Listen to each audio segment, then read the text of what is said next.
Money is somehow somewhere in between. It has this betweenness to it. Metaxu, neither objective nor subjective. It's transjective. It seems to be the most fundamental descriptor of how reality works. Like the power to change the rules is the power to win that game in perpetuity. Prayer is less something that you do. Is when you find yourself and your life is in the structure of a prayer.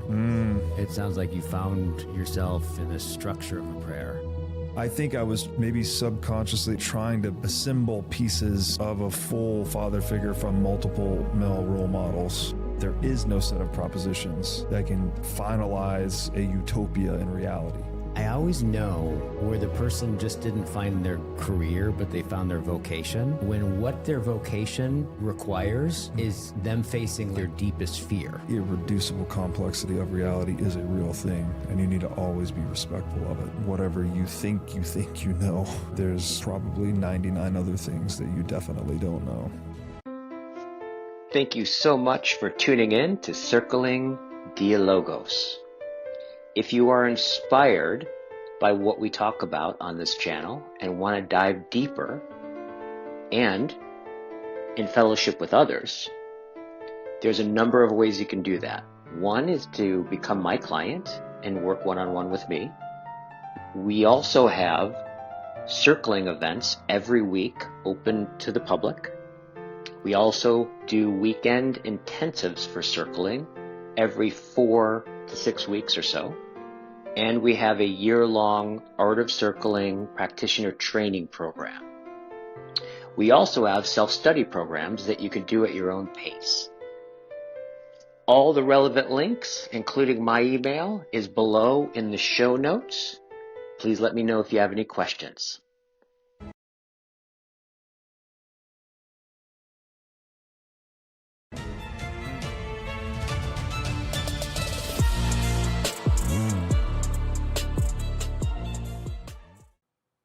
Welcome. Oh yeah, glad to be here. Welcome Welcome to your home. house, and thanks for having me. Thanks for coming out. Absolutely. So I'm gonna be interviewing you this first one, and then tomorrow I'm gonna come back and you're gonna interview me. So take it easy, because tomorrow I'm gonna get you back. You're gonna pay me back. So a few things I wanted to talk with you about. First of all, Breedlove.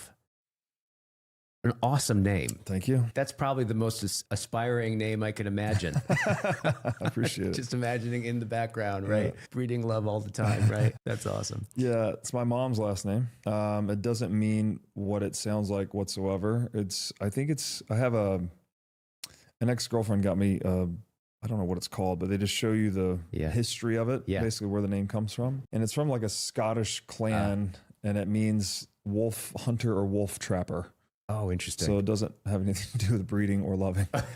You know, it's like bridal wolven, which meant wolf trapper or something like that. It changed forms over time until we got off the boat here in North America. Totally. So my name's Sengstock. In I think Old German, it means singing stick. Okay. So do with that as you may. Singing stick. All right. Sounds like a good pickup line. So a few things. One is I wanted to talk about the Bitcoin world. I wanted to talk about what this question, what is money? What is it about it that calls to you? And it sounds like it's called to you on some level for a long time. I wanted to talk about that. I also wanted to talk about this, because as in preparing for this, I went on your channel. I've been watching a bunch of your videos and kind of diving in, but I counted how many interviews that you've done in the last, I think, 4 years, at least on YouTube. I think it's 756. I think our episode count's around 600, but we released other videos as well. So that might be the total video output number. And we, sometimes it's like a video of me doing a keynote at a conference. Yeah, I didn't really distinguish a lot because most of them were that. And some of them are shorts too. So they're just clips from the podcast. So the actual podcast interview number is around 600 released. Yeah, so 600 conversations, right? In the last 4 years. That's about 4.5 years. Is that about average about 2 a week for 4 years? Is that? We were doing, initially we did like 5 a week, then we did 3 a week. Yeah. Recently we're on 2 a week. Yeah. So one of the questions I have is just what are you up to? You're up to something, right? You're up to something. And like, what is it? Why this form, right? And especially as we were talking earlier, by the way, it was really good kind of spending time with you and your daughter, and like in the text exchanges that we've had of, you know, like these maybe I'll even read some of them, some of these deeply philosophical kind of inquiries on text. I love that stuff. So I've been excited to have this conversation. So it's nice to get philosophically nerdy with someone. Totally. Yeah. But there's, especially like hearing that this has been at some level, my understanding is like you consider yourself an introvert, and this is super public, right? Not only super public, but like five episodes a week, right? Really putting yourself out there. And I understand that you've also done a lot of writing too. Yeah. So the writing, I've been a lifelong reader. You know, my mom was very encouraging of that as a habit. Just that, I think I was a very curious child, asked her a lot of questions to the point where she's like, okay, any questions you have, here's where you go with them. Just go and read. And that imprinted in me like, oh, this is the way to solve problems, right? If you have something you don't understand, you go read and you learn about it. There's also probably something there, like the more I get into my own self-work, a lot of people that have trauma when they're young, they'll escape into the world of symbols. And so I think I probably got a bit of that too, that I like really overly went into the books.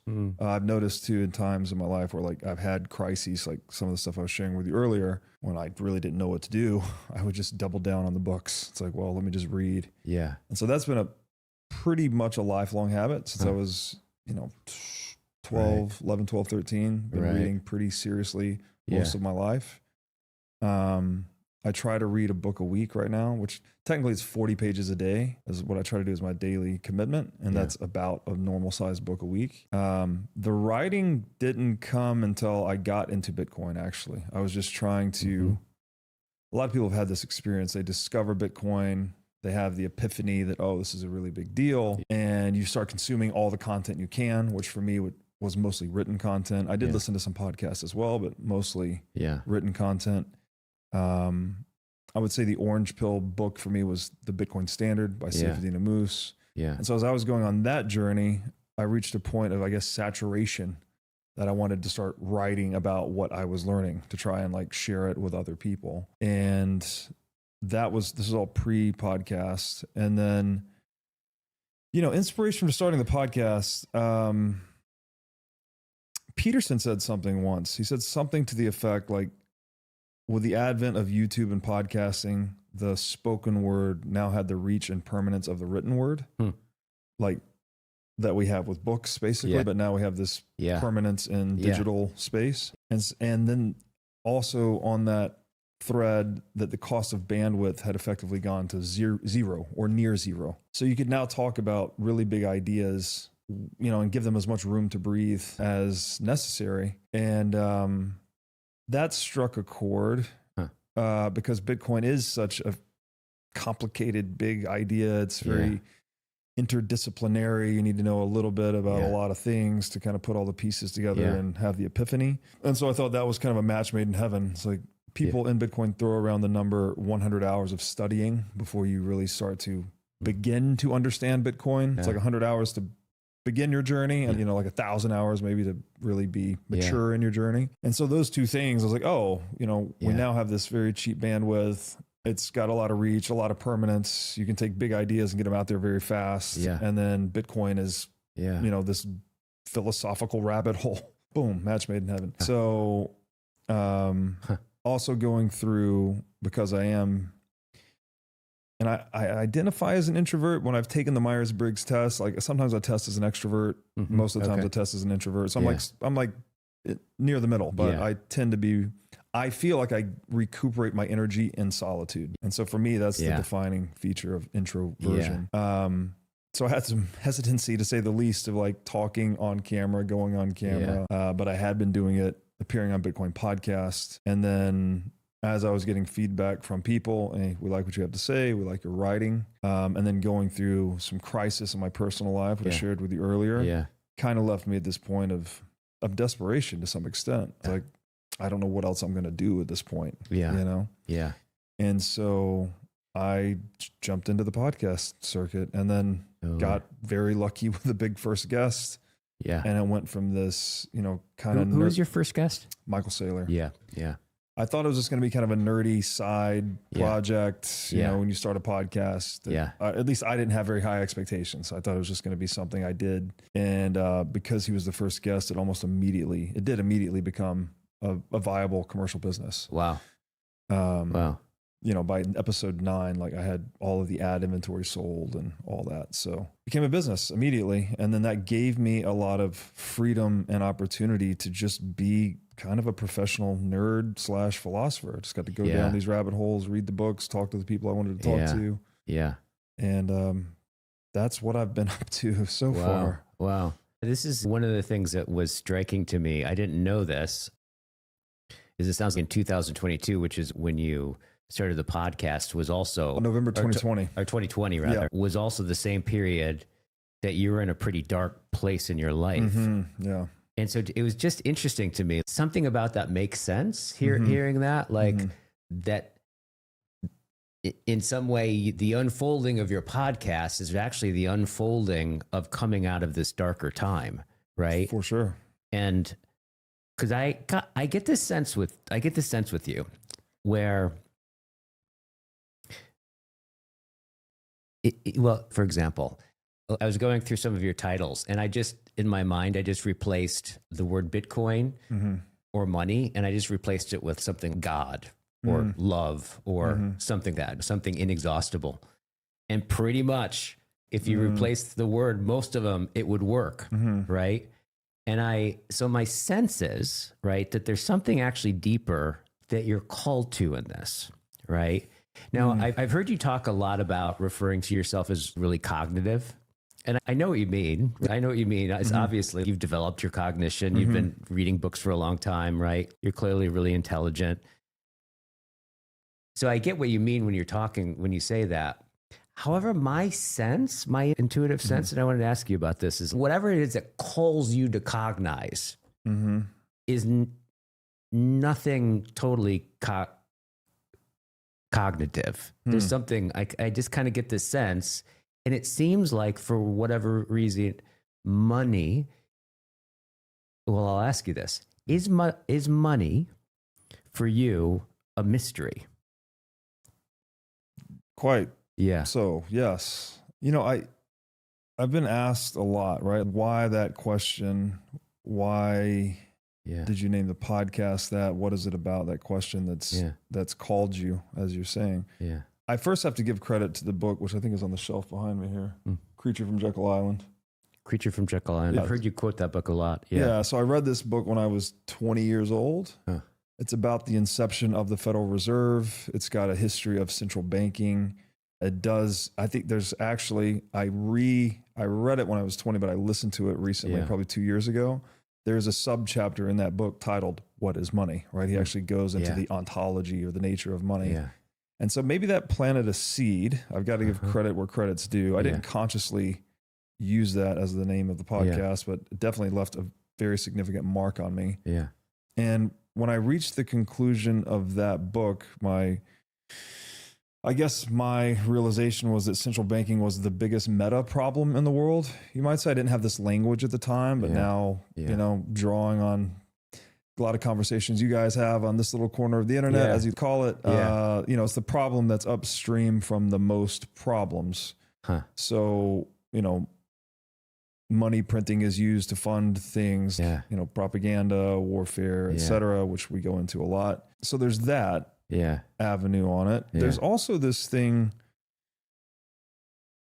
and I guess I don't know if this is an intuition or what. I used to say to my friends in college, you know, I thought reality was a liquid, basically, that everything is interfacing with everything else and everything affects everything else, you know, as above, so below.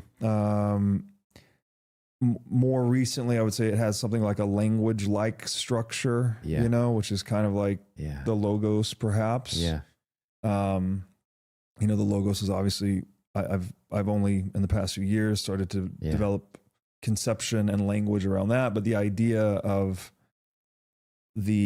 what does Vervaeke always say, right? That you can only ever see one side of the phone, right? Yeah. You can only see half the aspects, I guess you might say. Yeah. But what is it that interconnects the aspects into one structural whole? Yeah. Right. That is the through line that interconnects all the aspects, is the logos of the phone. Which paradoxically isn't ever one of the sides. Yes. It's the thing that withdraws yet somehow accounts for and shows at the same time. Yeah. So there's properties, physical properties, squareness, hardness, whatever, shininess to the phone, but it's not a property. The logos is not a property of the phone, but it's that which connects all the properties. Yeah. Might be another way to say it. Again, this is a domain that's a bit mysterious. I think that money is somehow related to the logos. Money's often defined as the language of value or the language of human action. Some even call it the language of power. It does have this communicative function, right? It generates price signals. This is what coordinates entrepreneurial activity at scale. It's a very efficient data compression technology. So people can just see a price change. They don't need to know any of the story, right? They don't need to know that there was a fire here, an earthquake there. They just need to see the price change. And as a producer, you're incentivized to produce more. As a consumer, you're incentivized to produce less. Consume less. And so that's how we self-organize in the marketplace, is basically using the medium of money as a language. It also has, again, to use a Vervaeke term, it's a bit psychotechnological, right? We think in terms of money. We negotiate in terms of money. We look through money when we're engaging in business planning, all of these things. So I think I'm comfortable saying money does have some linguistic qualities to it. Yeah.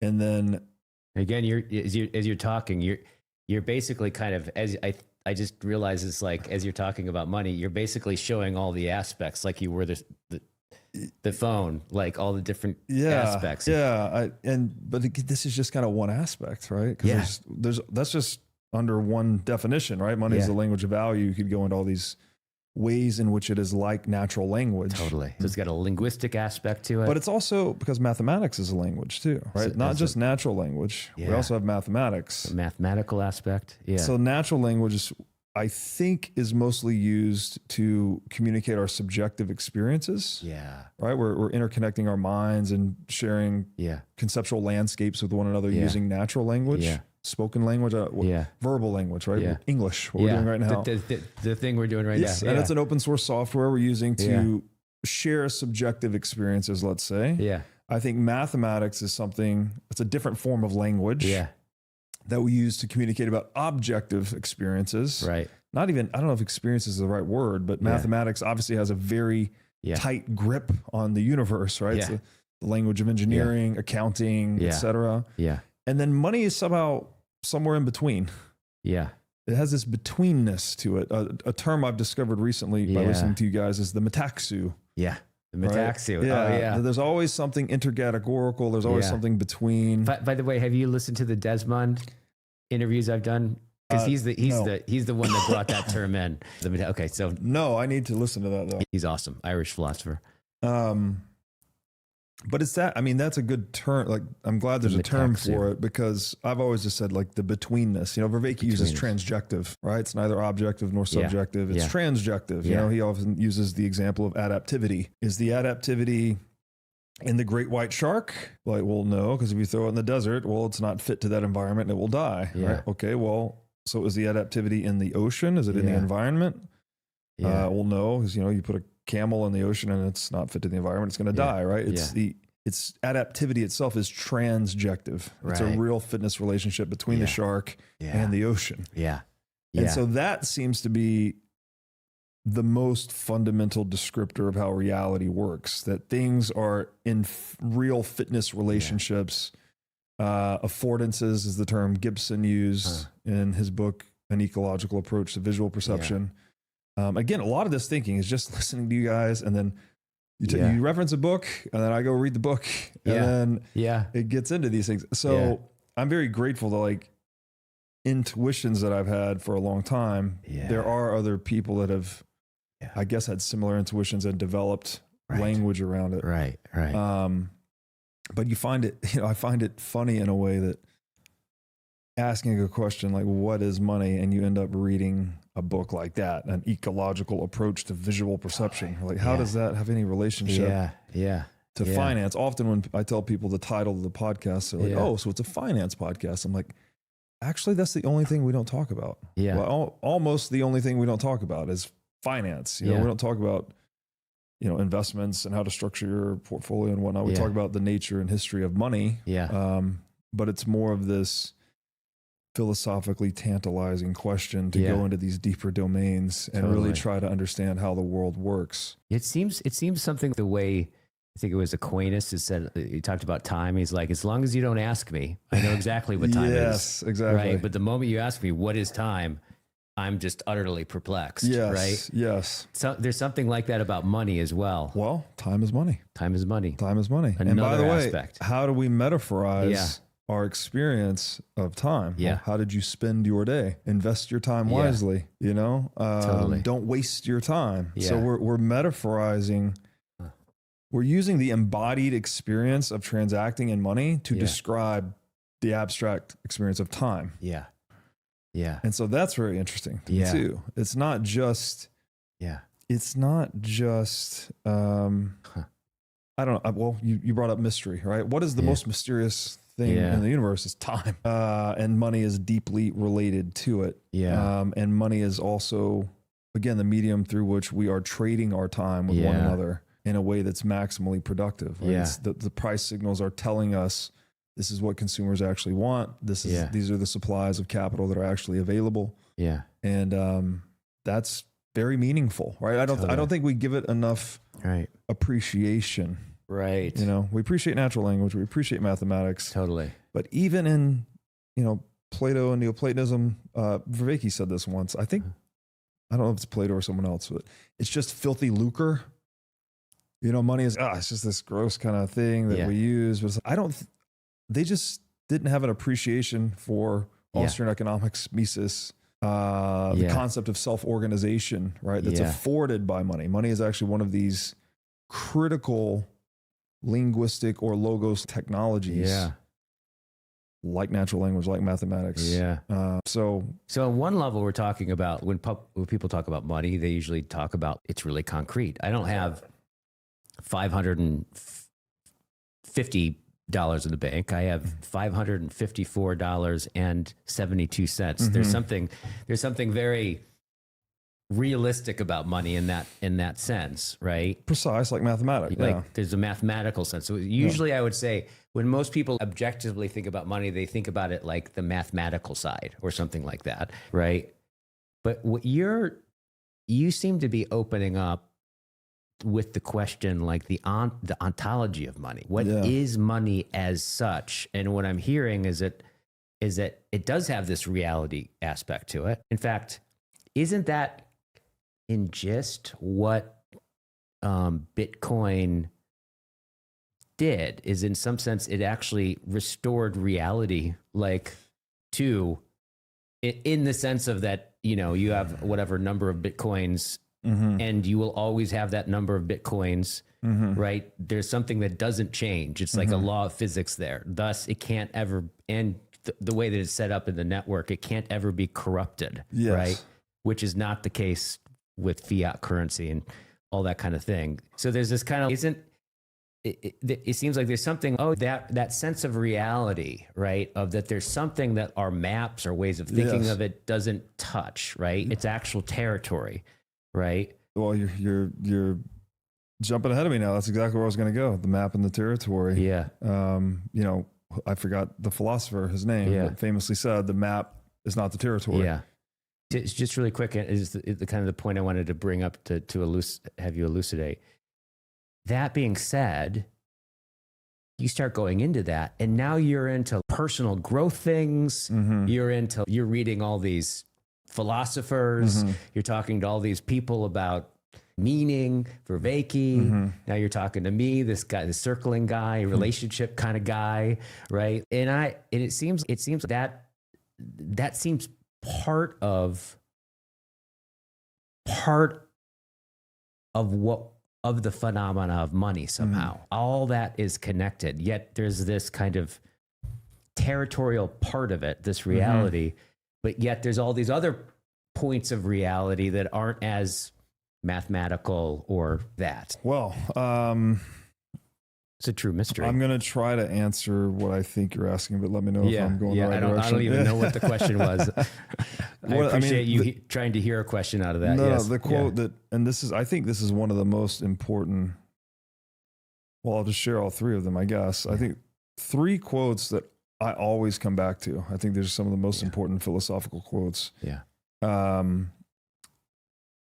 first one's Tesla, right? If you want to understand the secrets of the universe, learn to think in terms of energy, frequency, and vibration. Energy, frequency, and vibration. Yeah. So reality is energy, it's musical, it's interconnected, it's relational, there's always betweenness, right? Yeah.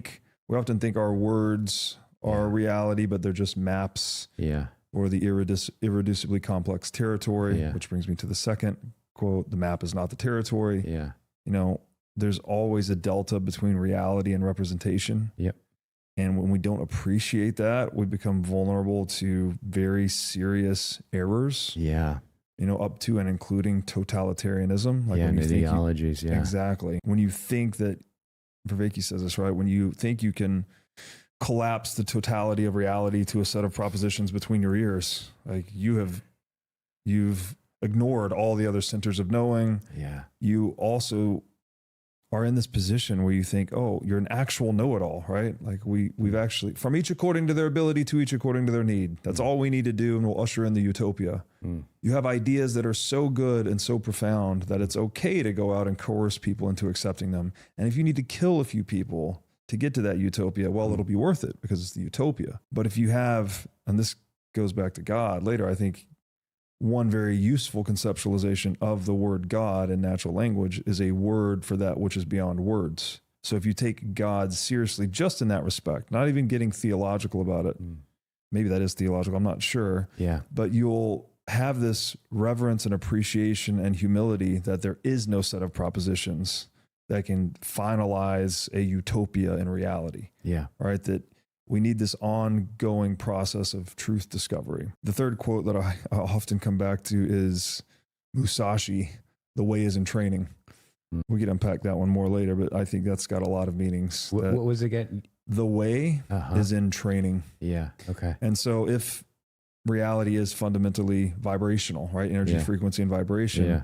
We're all vibrational systems. There's this concept in physics called entrainment. Yeah. When you put 2 systems near each other, they start to harmonize, right? You put 2 women together in the same space long enough, they'll start their menstrual cycle will synchronize.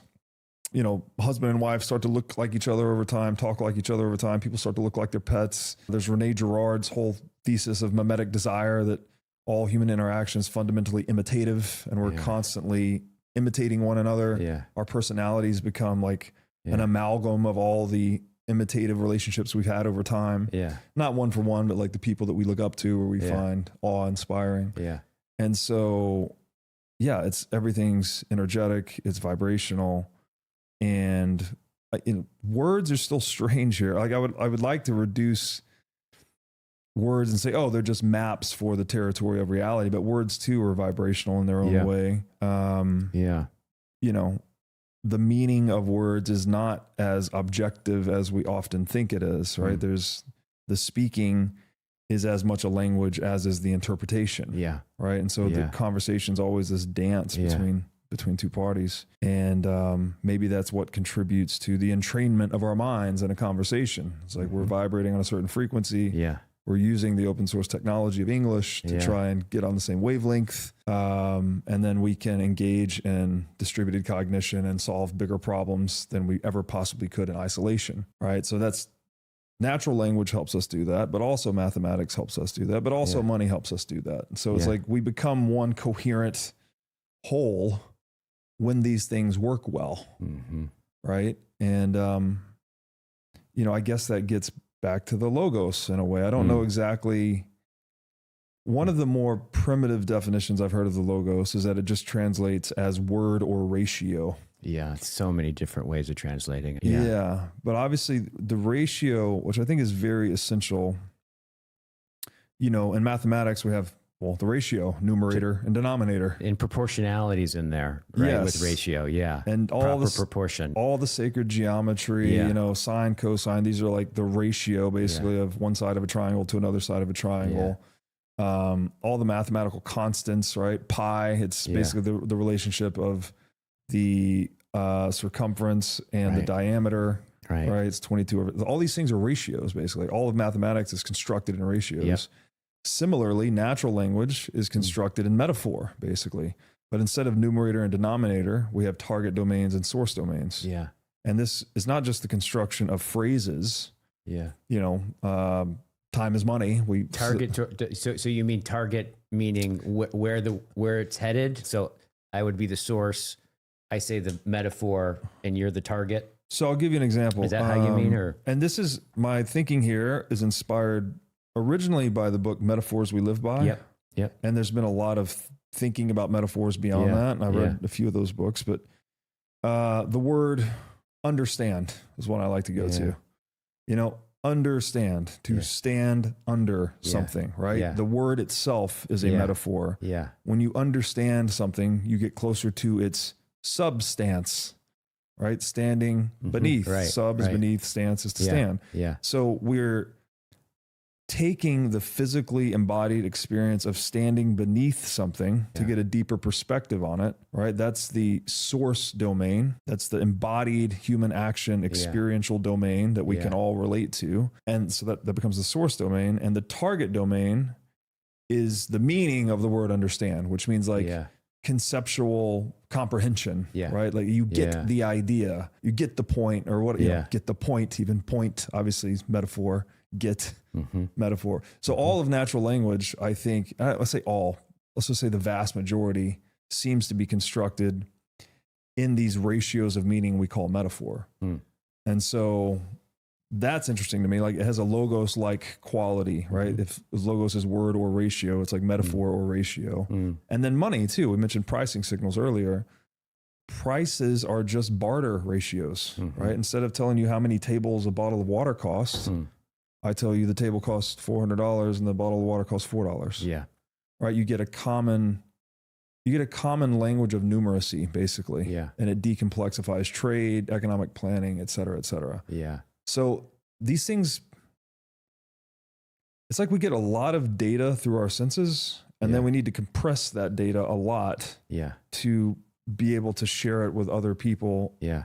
And then engage in collaborative projects at scale. Yeah.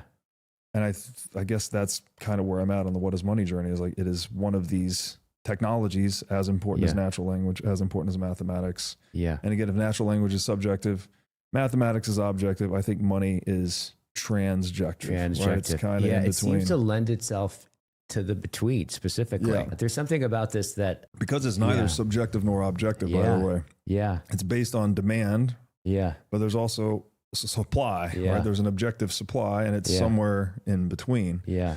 A lot of people like to say money is a belief system, which implies that it's purely subjective and we could just make bananas money. But that's not the case, because there are objective properties that make some monies better than others. Yeah. And there's a reason we choose things like gold to be money and not bananas. Yeah. So it's neither subjective nor objective, but it's somewhere in between. And then it also has a lot to do with basically naming worth. Denomination. Worth. The word nominate, like to denominate, is to name something. Yeah. When we talk about denominating things. And to name something, doesn't name what something is worth, worthiness. It is an appraisal. The technical terminology from Austrian economics is that money doesn't measure value, because value is subjective. I have to read, clearly I have to read the Australian economics. Austrian. If you read the Australians, you might end up surfing. Okay, guys. No, I highly encourage people. Yeah. You could just start with, honestly, Safeteen's book, The Bitcoin Standard. Yeah. It doesn't even mention Bitcoin until like the last third of the book, last quarter, but he gives a really good intro to Austrian economics and money before he introduces Bitcoin. Okay, cool. And that was my entry point. How, in what way is money a mystery, right? Like the way God is a mystery, the way love is a mystery, right? Yeah. And we were talking about noticing the way that you use Bitcoin and money. Oftentimes I just played with in my imagination, replace that Switching of in God. your titles, Yeah. switching it out, and they Yeah. worked, right? What I actually did, I've never, and I want to be like, before people obviously be like, oh, wait, you're identifying money with God. That's, you know, the love of money is the root of all kinds of evil.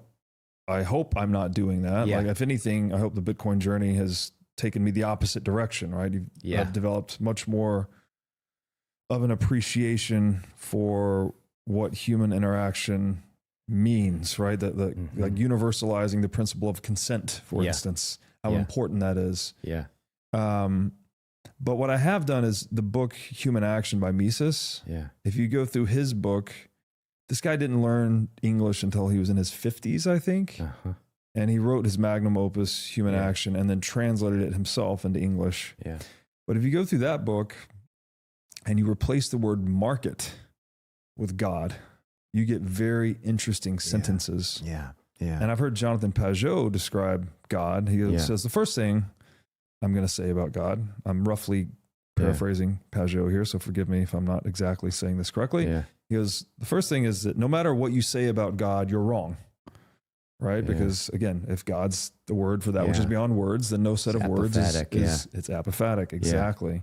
New term I came to recently, but yes, it's apophatic. But then he goes on to say, but what God is, at least in the Christian tradition, is that it's a community of persons. Yeah. Right. And that's what that's Christianity, when you really look at it, is so strange. It's so, I think, beautifully strange and mysterious. I agree. Yeah. I agree. I found a lot of beauty and strangeness and mystery. Yeah. Not just in Christianity, but in a lot of the religions and wisdom traditions. Yeah. Seen through this lens that you guys are using. And well, I'm personally surprised because, I mean, I just had so many. I mean, for me, Christianity was the reason why there weren't cartoons on Sunday, right? Because they'd have the church services on, right? It was obvious Saturday was always the cartoon day. So it was Sunday, they stole the cartoon, right? So that was my kind of cartoon image of Christianity and the God in the sky and all that. But really penetrating into some of those texts and diving into especially the Christian mystics, right? And things in fact, Origen talked about, I believed he talked about the mind as a marketplace. He used that metaphor. Who's Origen? Origen's one of the very founding theologians. Oh, really? I would love to read about that. Yeah. I think it's Origen. Origen. He's also the first one said that slavery should be abolished. Wow. Before, and this is interesting.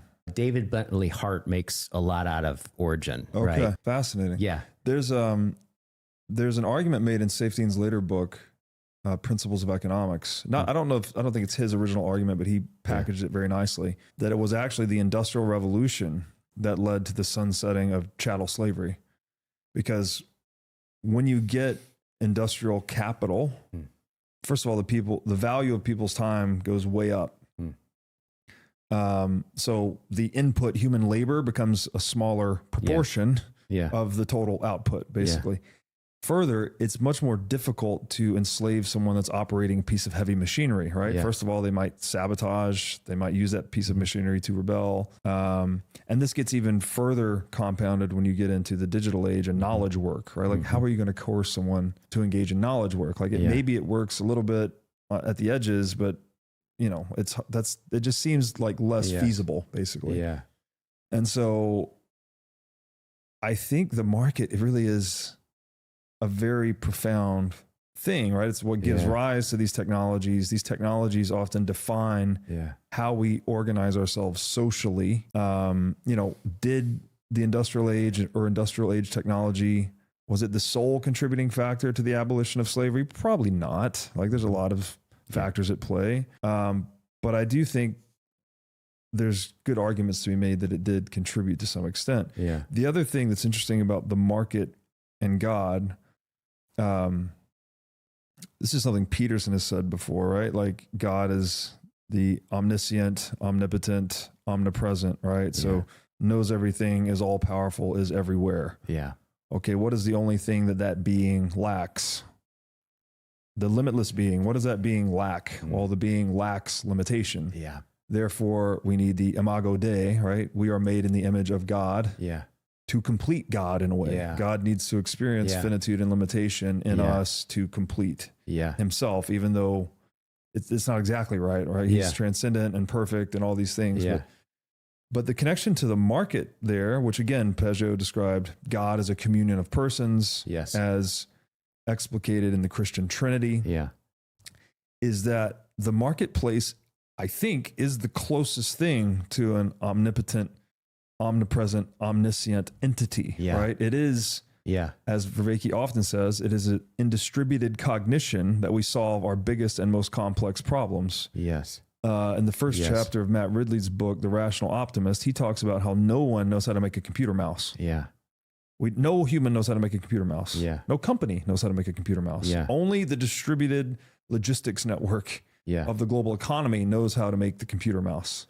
That all that know-how is not contained in any one place. It's only when people come together and collaborate with honest price signals that we can give rise to these very advanced technologies. So it's very omniscient in that perspective. It's also omnipresent, obviously. Anywhere there are people trading, which is basically everywhere, there is a market. And then it's also very powerful, right? It is the means, again, Safety goes into this in his book, like even militaries depend on markets to create weapons.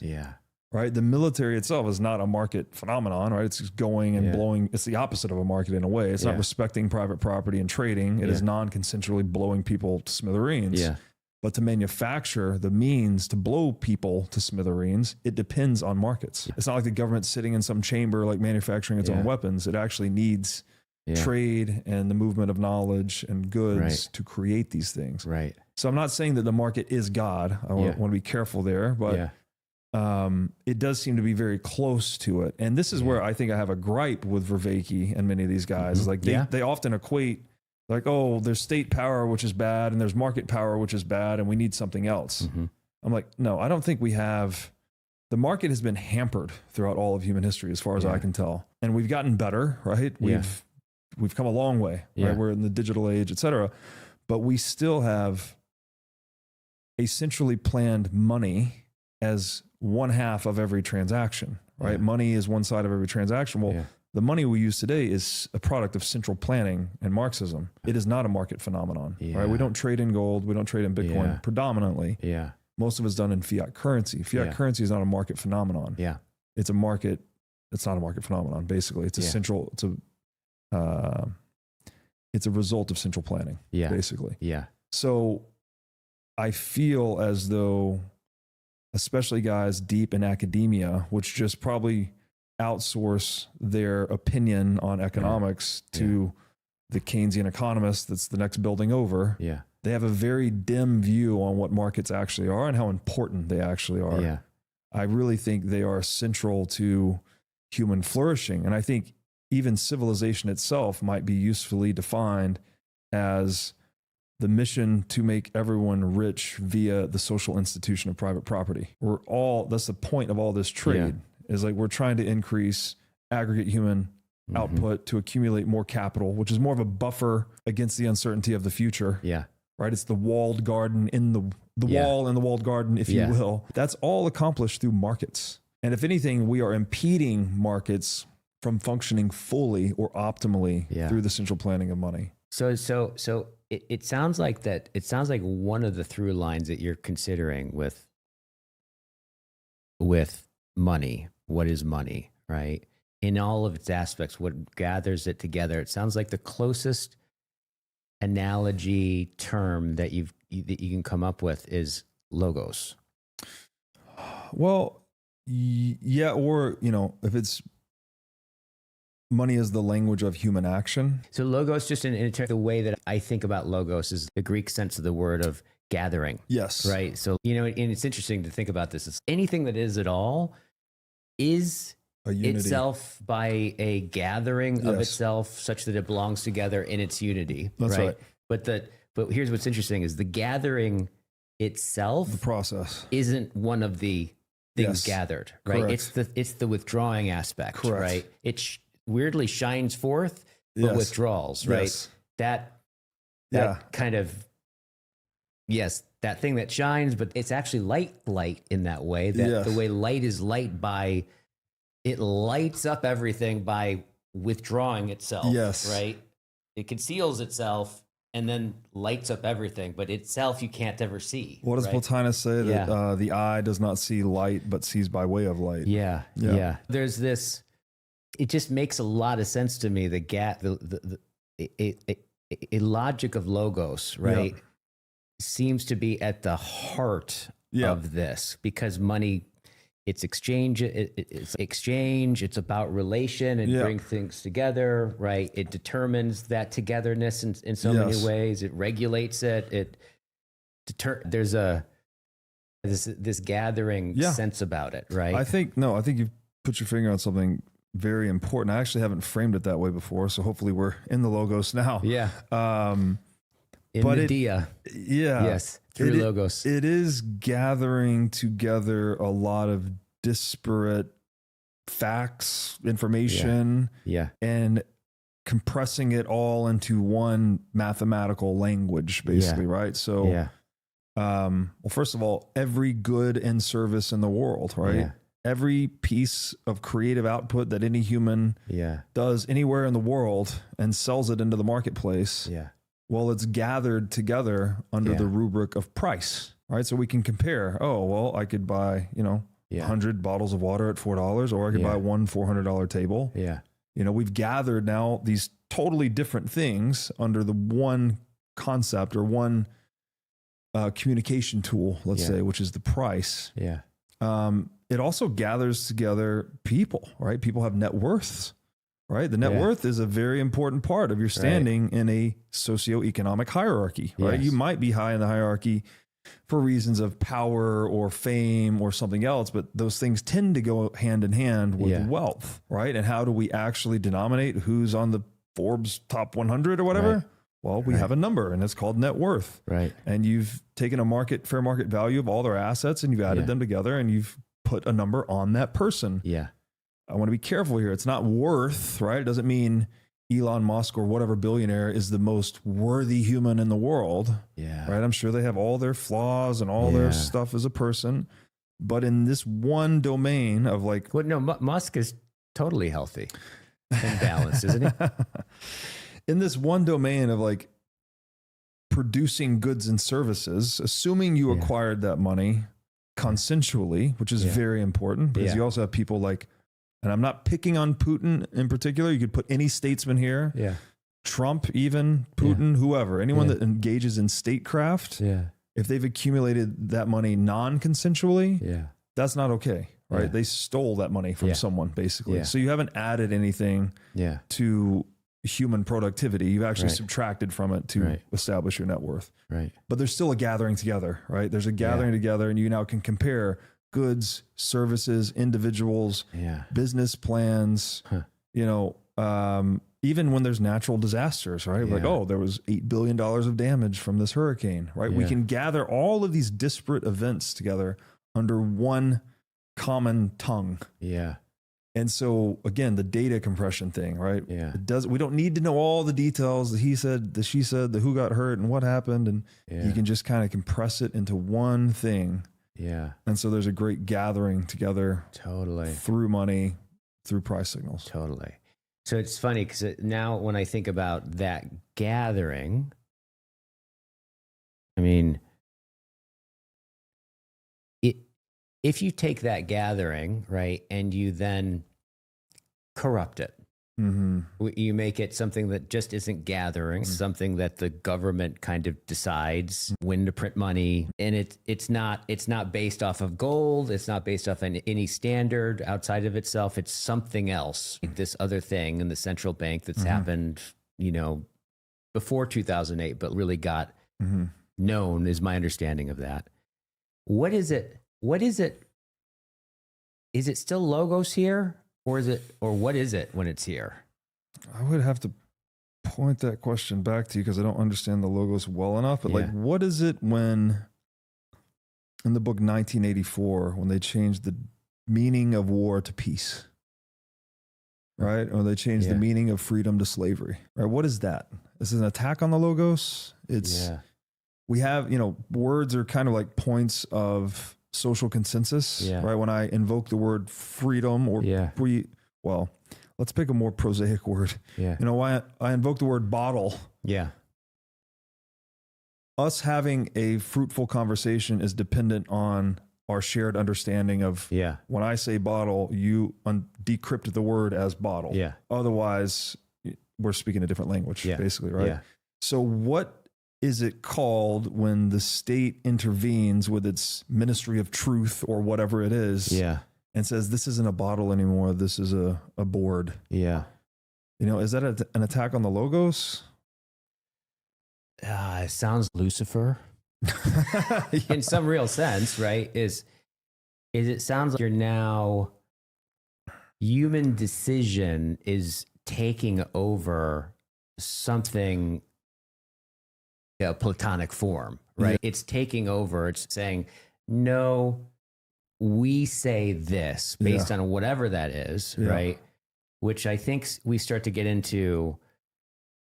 Intellect essentially becomes, well, religiously, if the intellect is at the top, well, that's you have Faust, right? You have, right? Evil is the force that believes its knowledge is complete. Totally. Yeah. I think that's what comes up for me is it replaces logos with human intellect, misplaced at the top of the hierarchy. Yes. Right. Yes. In some sense. So, And yes. The connection I would make is like, the meaning of words in natural language is a process of discovery, right? It's not centrally planned. English is not, there's no English planning committee so far as I know. Like it's an organic thing. It grows and changes over time. Yeah. The meanings of words change over time. New words come into existence. Old words go out of existence. Yeah. So that's like, it is a market process in a way, right? It's a truth discovery process. Yeah. Like, buyers and sellers, if you will, which are like kind of participants to a conversation, right? They're mutually interacting over time, and then what they land on as a point of social consensus and whatever sticks and propagates becomes the word, right? Becomes the definition of that word. But if a state intervenes and says, no, that's not what this word means, it means something else. Yeah. You've intervened in the market process. Totally. You've distorted the market process. This is very similar to what central banks are doing. Yes. When, the price of a house is $400,000, that's where supply and demand met, right? Yeah. Like the actual organic demand, the subjective demand of consumers met the objective supplies of houses that producers have created, where supply and demand intersect is the price point. Right.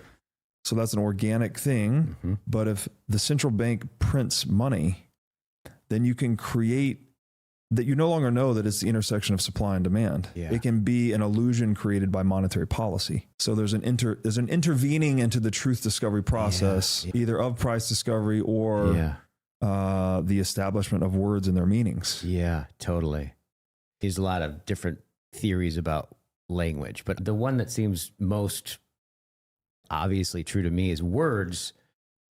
Words are out of our encounter with reality. Yes. Right. And and what's interesting about words is at one level, what is the word cat? Right.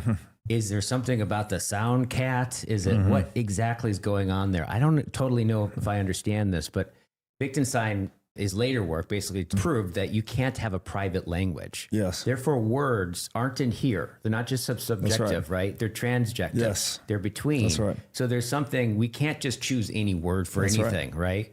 So there's a reality there, right? Yeah. And they are, I would say, out of our encounter with reality. And for whatever that particular faux name then starts to get developed and it holds that there's a through line through that. Yeah. So if basically, right, Nixon comes along and says, I'm just going to put a different word there, essentially. I'm going to say that word now means this, or I'm going to change it.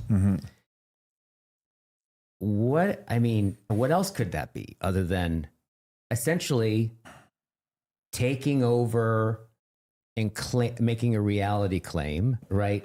But not based on reality, right? Backed by the threat of force, presumably. If Yeah. it's Nixon doing it, right? Like, okay, if he's going to Yeah. pass a law and it's being compelled by the force of law, if you don't use the word the way Nixon wants you to use the word, then Yeah. you face some type of consequences, right? Legal or physical. Right. All legal is obviously backed by Yeah. the physical. So one thing you did there that was very interesting, I thought, is there can be no private language. Yeah. There can be no private money either, Yeah. actually. Now, people often describe, say, Bitcoin and gold as private money, and that is not state sponsored. Right. These are emergent monies, Yeah. but they're not private, Yeah. right? They need the network effect. If there's no network effect, then there's no money, Yeah. right? There need to be willing buyers and sellers of the money Yeah. and people holding the money for there to be a money, right? Yeah. Just like there need to be willing speakers and listeners to the language Yeah. for there to be a language. Yeah. Totally. And what was the second thing you said? You said no private language. The second thing you said also resonated with money, but now it escapes me. he said, therefore, if the government basically takes a word Mhm. and replaces it with another word or Yeah. changes the meaning of that word just because, it's smuggling in there something a private language, right? Yeah. Now all of a sudden Trying the to, government yeah. is trying to be God, Yeah, right? right. And it's funny. There's interesting. I don't think we should go there, but interesting things about woke, right? Woke Dude, that are really, I think that's a very, yeah, very important avenue, actually. yeah, That, well, Wittgenstein, it's all a language game ultimately. Yeah.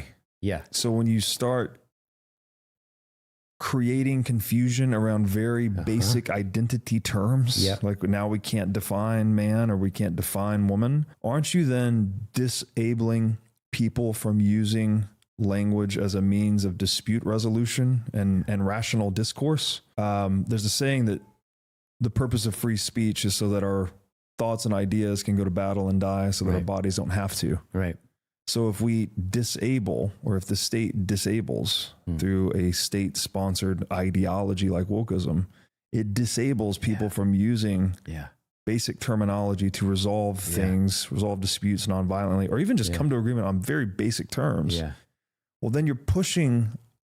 We now don't have that nonviolent means of dispute resolution Yeah. called argumentation. Yeah. We're now forced into the domain of violence. yeah, And what do you get with wokeism? Words or violence. You're quite literally in 1984 at that point, once you start to attack these basic definitions. totally, So, yeah, I think wokeism is an attack on human rationality right, and by extension, human wisdom. right, And I think it is intended, state-sponsored.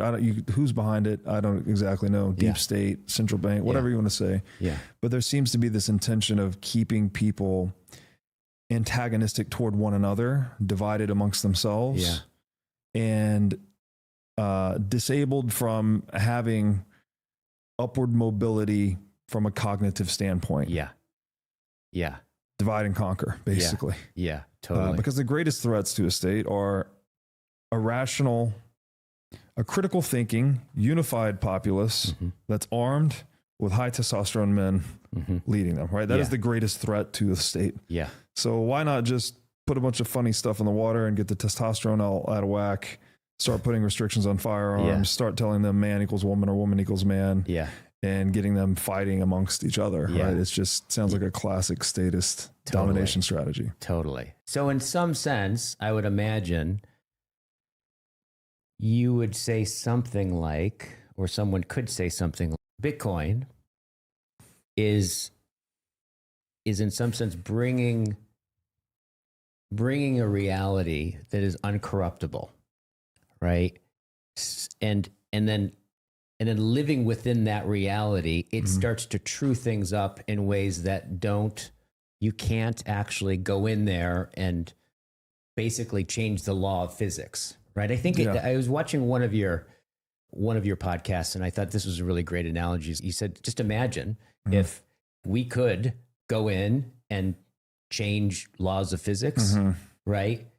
And just imagine if the government got a hold of that, right? Or whoever got a hold of that and started messing with that would be monumental, right? In a certain sense, right? Yeah, well, yeah, what I've often said before is like the power to change the rules is the power to win that game in perpetuity. So if you if there was a power, to call it a black box that could alter gravity or the speed of light or other physical constants or the laws of physics themselves, anyone who gained control over that black box would win every political and physical conflict everywhere forever, because you literally just turn off gravity or turn it way up or whatever, and you destroy your enemy at the touch of a button. And so we need, if we're going to play games together sustainably, we need stable and predictable rules on which to build a strategy. I think this is very deep, actually. This is all life on Earth, right, is built around the constancy of gravity on Earth. Yeah. If that suddenly changed one direction or another, well, then all those organisms would die. All those businesses that were built, buildings that were built to stand up, they would collapse. And so if you don't have that constancy and predictability of rules over time, then there is no gameplay effectively. And money,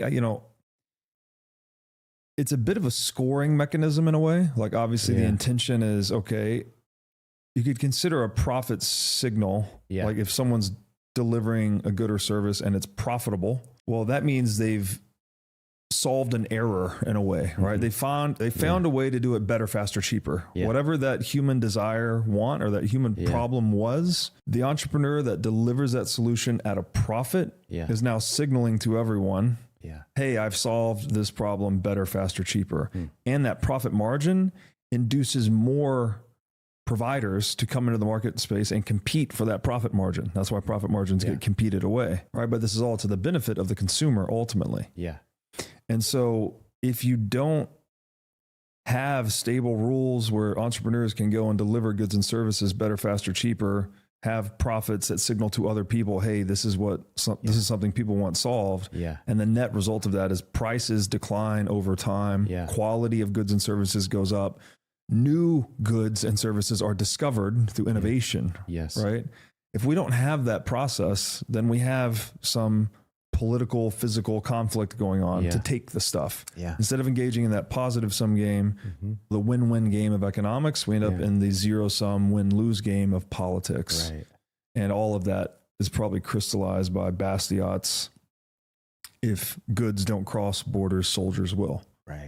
And so the Bitcoin thing, which you asked about earlier, it's like, how do we keep the game of economics from degenerating into the zero-sum game of politics, right? Because in the game of economics, we're accumulating more and more surplus, more and more goods, let's say. And as that stockpile of goods grows, so does the incentive to come and steal some of it. So how do we restrain humans from stealing one another's stuff? And how do we also give humans the ability to vote with their feet in a very high signal way? And I think Bitcoin addresses both of those problems in a fundamental way. That it gives people a medium to store their purchasing power in, that if you custody it properly, it cannot be seized at all if it's done well. And then it also gives people this very effective way to vote with their feet, where you can now, if you're being mistreated in your jurisdiction, you just go somewhere else. And so centralized states will now face competitive pressures similar to what free market entrepreneurs face, right? If you charge a price that's too high, or you deliver a product that's too inferior in quality, well, then your customers take their business elsewhere. The state hasn't had to face that situation so much. In the book, The Sovereign Individual, it says, the centralized nation state has become very accustomed to milking its citizens as if they were cows. And in the digital age, these cows grow wings. So I think this is hopefully the world that we're going into. People, it's an ultimate power to the people thing, right? You're giving people a really strong form of private property and a means to self-organize in a way that's very effective and forces nation states to be accountable to the preferences of their citizens. And that, I don't know that it's not a utopia. It's not a perfect world. We're still going to have the problems of crimes of passion. There's still going to be physical violence. There's still physical property. All these things we still have to deal with. But it's a step change in the civility of social organization. And I also at some point want to talk with you about the private property thing, which it's interesting. I have a friend of mine has started company that I'm going to actually be doing.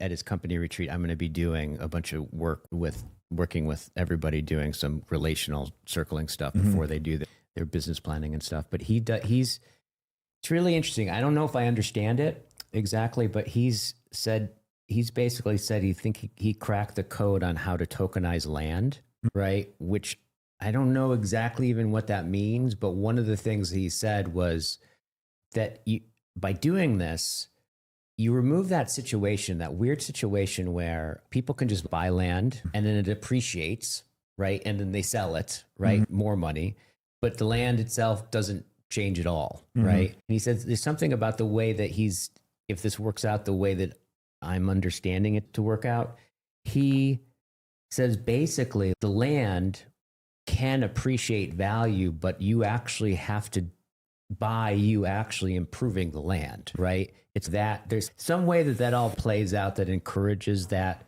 factor. So is one of the things I wanted to talk with you a little bit about of this thing with private property and what happens when you start to bring in a tokenization of land as such. What does that do in some way? Yeah, well, it's a good question. I guess first, just to clarify what I mean when I use the term private property, not talking about real estate or any asset in particular, actually, although we typically associate, you see a fence with a sign on it that says private property. And you're like, oh, that's land I can't go on, right? Totally, yeah. But the social institution of private property is something much more comprehensive, right? It's goods, services. Yeah, the relationship, which we can get into relationality later, how important it is. But it is the relationship between an owner and their asset, right? So that they have exclusive control over a thing, right? Yeah. So I own the truck in the driveway, right? I decide if I'm going to use it or if I'm going to admit someone else to use it. I might rent it to someone, for instance.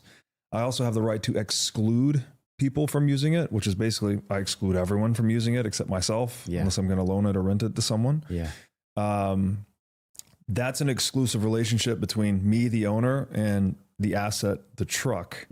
However, we often say private property rights, but we fail to see that the other side of that coin is private property responsibilities.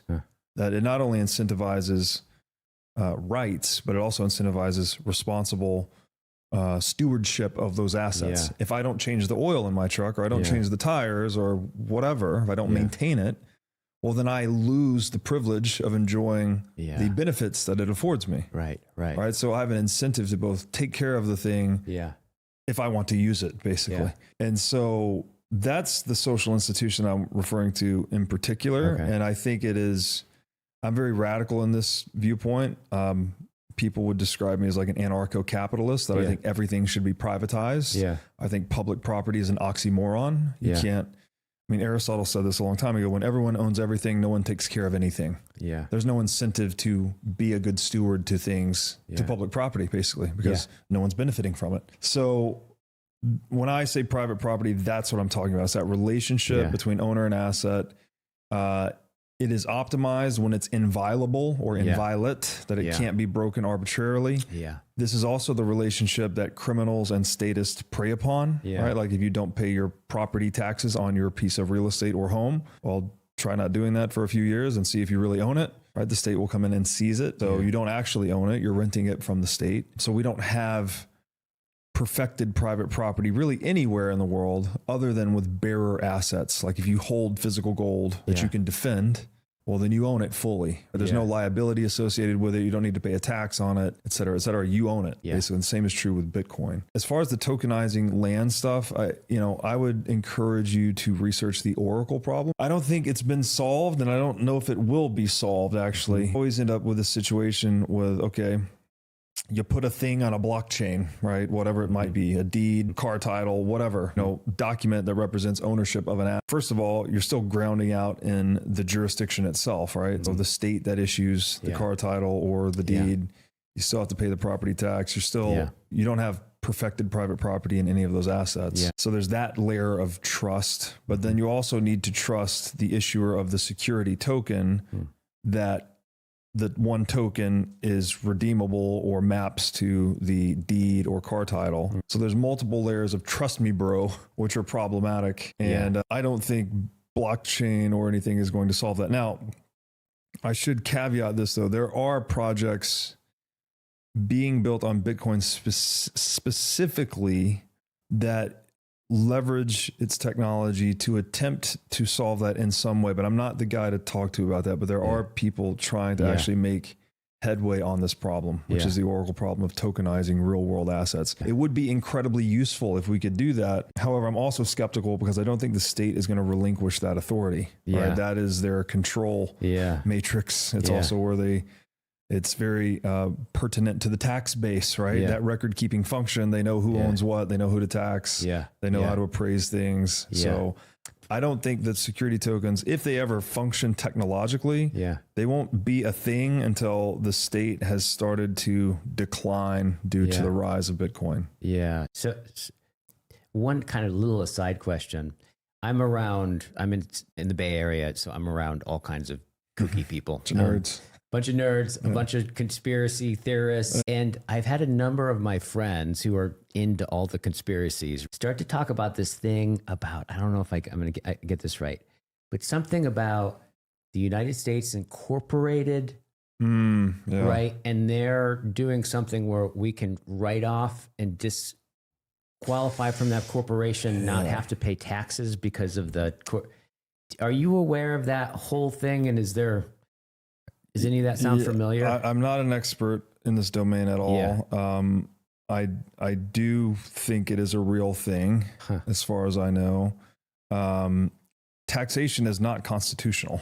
When we were founded as a constitutional republic, there was no income tax. The income tax came into effect after the inception of the Federal Reserve, along with passports.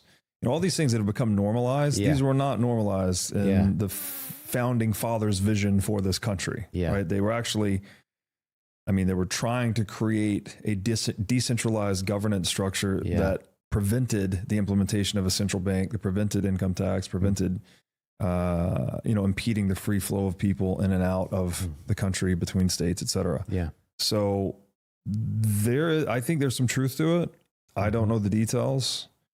But yeah, we were founded on a rebellion against England and the Bank of England, and we were trying, the founding fathers' vision was to create something that would not degenerate into that. And unfortunately, after two failed attempts at getting a central bank into the United States, the third attempt succeeded.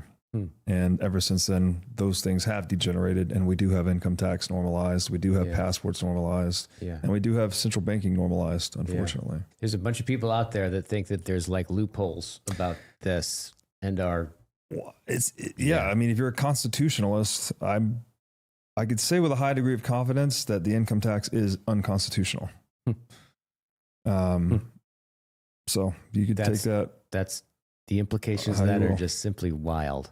They're simply wild. So now I want to get into a couple of things. So this has been awesome. Thank you. Yeah, I've really enjoyed it too. Yeah, this has been awesome. Yeah. Right. I could feel there's kind of an talking about this, right? Which tells me that the logos is present and that we're talking about something that actually does withdrawal and show itself in the elevation of our energy and talking about it, right? Yes. So we're talking about something quite deep and real. Sorry, just when you mentioned that, the logos revealing and then withdrawing simultaneously, the thing that jumped out at me earlier is like the nature of symbol, that it simultaneously reveals and conceals. Totally. And so that there's something to that too, right? Like when you're looking at the word of a thing, right? When I say phone, it's not the phone, but it gives us something that's dematerialized. It's not a phone that we can talk about. We can move the conception around very quickly. I think pricing does this too. And so we do need these representations that emphasize one thing and de-emphasize others to communicate, as we've said. The trick has been like, how do we maintain integrity between representation and reality? And we said earlier, like the map cannot be the territory. I think Bitcoin might be, it's not exactly an exception to that, but it's the closest mapping of a territory that we've ever had. You know, like it's a very fixed representation. It's a fixed money supply. It doesn't change. And so it's worth thinking about in terms of the profundity of Bitcoin, that it might actually be the closest thing we get to a pure mapping of the territory That's quite a thing to say. of purchasing power. Yeah. That's quite a thing to say. Yeah. Yeah. Quite a thing to say. So I guess my question here is to look at, so not everyone would sit down at this table, right? And then just talk about everything that you just talked about, right? With the glee and the intuitiveness, right? Because I was getting the sense, these are not things in the back of your mind. These are things in the front of your mind, right? That are just there. In fact, when we were downstairs, we were talking about logistical things and different kinds of things. But then when you started talking about your ideas about, I think action, right? I think it's about this mimetic action thing. And was your reality. I got the sense that's the thing that you're up to, right? And I want to talk about, how does that make sense that you're like that? Right? What is it that has money in this way that we're talking about it, reach you in that way, call to you that way, and call out all of this in you? I want to hear just a little bit about where you grew up. You talked a little bit about your mom, right? What it was like growing up. Sounds like you went through a really hard time at a certain point that is kind of instrumental to what we're sitting inside of now. So what happened? You were born? Yeah, born in Atlanta, Georgia. I guess I can share the year. That's probably okay. 1986. Yeah, totally. The first 5 years of my life, we moved around a bit, but then what I remember is we were in Pensacola for basically 0 to 5. I don't know exactly when we got there. My dad lives in Pensacola. Oh, really? Yeah. So my mother and father were together. We lived there. I remember my mom taking us to the beach like almost every day. Yeah. There was a place called the Little Beach. There was the big beach with the waves that were too big for us. Yeah. We'd get clobbered, so we'd go to the Little Beach. Yeah.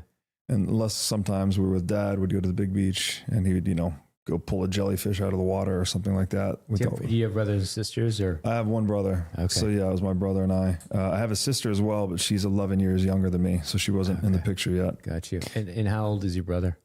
He's 2.5 years younger than me, so he's 37. Yeah. Yeah. And you just got back from visiting him, right? We just saw him. Yeah, so it sounds like you have a good relationship with him. We are. We're good. We're extremely opposite, actually. And I mean, genetically very similar, right? We're full blood brothers. We grew up together. But he's into things that I'm really not into, and vice versa. So I don't know how that happened. But, but it is what it is. Yeah. We do get along really well, though.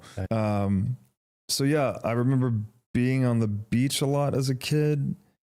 We lived well until my mother and my father separated.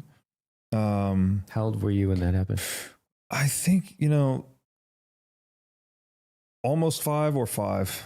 I went to kindergarten. I guess I was 5 because I went to kindergarten in Pensacola for a small period of time before relocating to Chattanooga, Tennessee. Yeah. They separated. There was, a little bit of turbulence there. My aunt and uncle lived in Chattanooga, Tennessee, so we moved there. I went to kindergarten in Tennessee. And did you move in? Did you live with your mom when they split, or your dad, or? I was living with my mom. Yeah. Yeah. So dad stayed behind, mom left. Again, kindergarten in Chattanooga, but then we moved around more. Quite a bit, actually, too much. Several different schools between kindergarten and 3rd grade. Yeah. And by 3rd grade, we settled down in Chattanooga, and I stayed there through high school. But I had, I grew up in American poverty, I would say, which is not, I know people in other parts of the world have had it a lot worse. Yeah. We had food mostly, wasn't always the highest quality food. I think growing up in that age too, people didn't have an appreciation for how bad fast food is for you, and processed foods and sugar and all these things. My mom, I'd ask her, was this good for you? Is this, is that? And she'd be like, oh, you can eat whatever you want. You're a growing boy. It's kind of like one of her perspectives on that. And so I actually got to be a bit overweight at one point, which was not cool. Yeah. I wasn't obese, but I was chubby, you know, chubby Yeah. enough to not want to take my shirt off at the Yeah. pool parties. Yeah. Yeah. And I think that kind of planted a seed. I was also really into comic books and stuff too. Uh-huh. And so I think I wanted to, like, you know, the comic book characters are always super jacked and ripped and all that. So I wanted to, like, be strong and be, you know, be fit. Yeah. And so I tried to start figuring that stuff out at a pretty young age. And I started playing football when I was 11, started wrestling when I was 11. And then in the off season, I started training in Olympic style weightlifting, which is like snatch and clean and jerk. Yeah. When you were 11? Yeah. So I started when I was 12, probably Olympic style weightlifting. Yeah. We have some things in common. I started lifting weights when I was 12 too. Oh, nice. Yeah. And that was just an absolute game changer for me, you know, just having the discipline, having the goal setting, the visualization. You know, when you're doing those explosive overhead lifts, they're very technique driven. It's not so much about how strong you are. It's about your technique ultimately. Right. And so we practiced a lot, had a really good weightlifting coach. And then when I wasn't lifting, you know, we'd be watching videos or drawing pictures. You know, we're very, very into it. This is my brother was also into it. A couple of my friends. You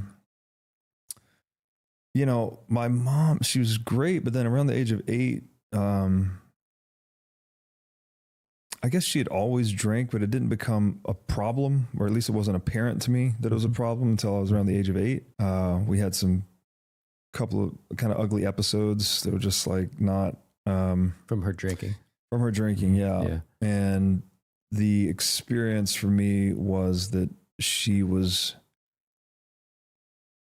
you know, I lost my mom basically. You know, I couldn't trust my mom anymore. She wasn't always there as mom. And so like at the age of 8, I had this kind of innocence shattering experience of, oh wait, I need to take care of my brother. I need to figure these things out. And her drinking continued to be a problem through. And with your dad, I know you moved away from where your dad was. Did you stay connected with your dad, or did No. He visited a few times, and then we did not stay connected. I reconnected with him years later when I was 21. My brother and I had tried to reach out to him a couple of times and basically had fits and starts, but never really got on the phone with him basically. My brother was better at it, connecting with my dad's sister and other people. And then ironically enough, I was living in Destin, Florida for the summer when I was 21. I was waiting tables at the Back Porch restaurant. And it was on Father's Day. I got a phone call and it was him. It was like the first time I talked to my dad since I was probably 6 or 7. Wow. He visited a couple of times when I was young. Wow. And he had 6 months to live. He had congestive heart failure. And we talked about maybe meeting up, but he was not in great spirits, to say the least. And my brother and I talked about it. He was coming to visit me in Florida while I was living there for the summer, waiting tables. He was coming to visit for like a little vacation. And we talked about, should we go see him? And he didn't seem very keen on seeing us. And so we're, you know what? We made it this far without him. Let's just enjoy our vacation. And because we're going to have to drive like a couple hours and all this. And so we just didn't do it. I And, bet at that point for you, at that age, he's probably just kind of an abstraction, if anything. Definitely. And my stepdad had been very present in my life, who's the father of my sister that I mentioned that's much younger than me. And so he's very much been a father figure to me. And I didn't. And how old were you when he came into the picture? My mom and him started dating when I was almost 8. Okay. So like late, So you had about 3 years there without a father figure in your life, right? And my aunt and uncle lived in Chattanooga as well. We spent a lot of time with them. So I guess he sort of played that role to some extent. Then Frank, as my stepdad, really played that role a lot. Still close to him. He was here for our wedding and he's a great guy. Then my Olympic weightlifting coach too, Steve Fowler, he was also kind of a father figure. Just spent a lot of time with him. You know, we were training 2 or 3 hours a day, 5-6 days a week. Traveling the country with him initially for competitions, eventually traveled internationally. And He's just, yeah, super laid back dude, but very good at what he does. He actually just had an Olympic gold medalist. He had a girl win gold. Wow. In Olympic weightlifting. Wow. Yeah. So he's an actually really good coach. Yeah. I know everyone likes to say that about their coaches, but he's legitimately, coached a gold medalist. So, so he had an impact on you. Big impact. Yeah. And I think I'm very fortunate. I guess my childhood, it's hard for a kid to kind of grow up fast at 8. Mm-hmm. That was not cool, but my mom had already encouraged me on the reading path, that was earlier in life. So not that I was reading a lot at that age, but by the time I was 10, 11, I was reading a lot, when we're supposed to take a book home for the summer and read. That's when I started to really get into it. And my stepdad also would, he nurtured the habit. He'd take me to the bookstore and let me get what I wanted. Yeah. And then when I got into sport, that was giving me a lot of work ethic, goal orientation, visualization, all these things. And so although life was pretty rough in kind of a psychological sense, not having the safety and whatever the magicness of being a child, I feel like I maybe missed out on a lot of that. And it probably has a lot to do with my personality today. I'm a bit emotionally repressed. I've worked on it a lot. I continue to work on it, but I've leaned heavily into the abstract. As I told you earlier, I think that's probably related as well. But I at least felt like I had good things going for me, like things to work on, things to look forward to and whatnot. And so my mission became, get good grades, do good in sports, and go away to college. That was my mission. Yeah. And that's what I did. I left Chattanooga when I was 18. Yeah. Graduated with good grades, and I went to University of Tennessee, Knoxville. Yeah. Before we go there, with your mom, so it sounds like it kind of her drinking problem kind of snuck up on you. And it sounds like there was a few moments or a few incidences where reality changed. What was one of those incidences? Do you remember? There's a very acute incident. I can't believe I'm sharing this publicly, but I guess I'll share it. It was Christmas, and she became very drunk. Mm-hmm. And you're how old? I'm 8. You're 8. This time, yeah. And I don't know, there's an argument between her and my stepdad. I don't, not that he's perfect or anything, but it seemed to me that she tended to be the one that was getting off the handle, so to speak, more often. She was drunk, right? Yeah. And abusively, raging drunk. So she started to throw all of our furniture out into the front yard. She was throwing the Christmas tree into the front yard. She was like tearing the house apart. And the imprint that really burned in my mind was she stomped the glass Christmas ornaments with her bare feet. And so there were bloody footprints tracking in and out of the house as she was taking stuff in and out. And then, that was basically the acute episode. She was being... Where were you? Were you like in your room? Were you... Well, I was in my room initially, and then eventually was in the living room, and yeah. So what was... Can I ask you as an 8-year-old, was it like you were just frozen watching that? Were you... I was crying and begging her to be my mom again. Mom, please stop. Mom, please stop. And at some point, I think it just clicked that like there's no reasoning here, like no one is looking into her eyes and seeing the blankness. That was hard. It's really hard. Looking into her eyes and seeing the blankness. It's funny. Something about that. I feel a tear and a bottom dropping out sensation from my solar plexus down towards the floor. Do you recall what the sensation of that was like? Just that experience of looking, and every time you looked, your mom was always there. And then in this moment, bloody feet, craziness going on, begging. She looks back and she's not there. Yeah. I mean, I have like perpetual chills just talking about it right now. I don't know what I felt at the time. I think I just such an oh shit moment. Like, oh shit, what? Like, this is, I mean, she is my reality, you know, she's my entire reality up until that point. And then all of a sudden reality ripped apart in that moment. Yeah. It ripped. And you could say bottom dropping out. That's a good metaphor. Just like I was into the unknown, right? Very quickly, very deeply. And, it was confusing. Yeah. Confusing and painful and chaotic. And then, you know, I don't have amazing episodic memory, actually. So like when I try to reflect on these points in my life, there's a lot of blotchiness. Yeah. I did therapy, you know, many years later, and they said, oh, that's pretty normal. When you go through some traumatic stuff, you'll start kind of blacking out episodes, and then your brain will start just blacking out all kinds of episodes, like not even bad ones necessarily. Yeah. Years later in college, I would, you know, whatever, junior, senior year in college, you know, some young guys that we recruited into the fraternity or whatever, they're like, oh, remember that time we went and did this thing and you did that and you told this joke and whatever. Yeah. And I'm like, I have no idea what you're talking about. Like, I don't remember it at all. It's not like, I mean, I drank in college, but I wasn't drinking all the time. Like, this is just normal day-to-day things they were talking about.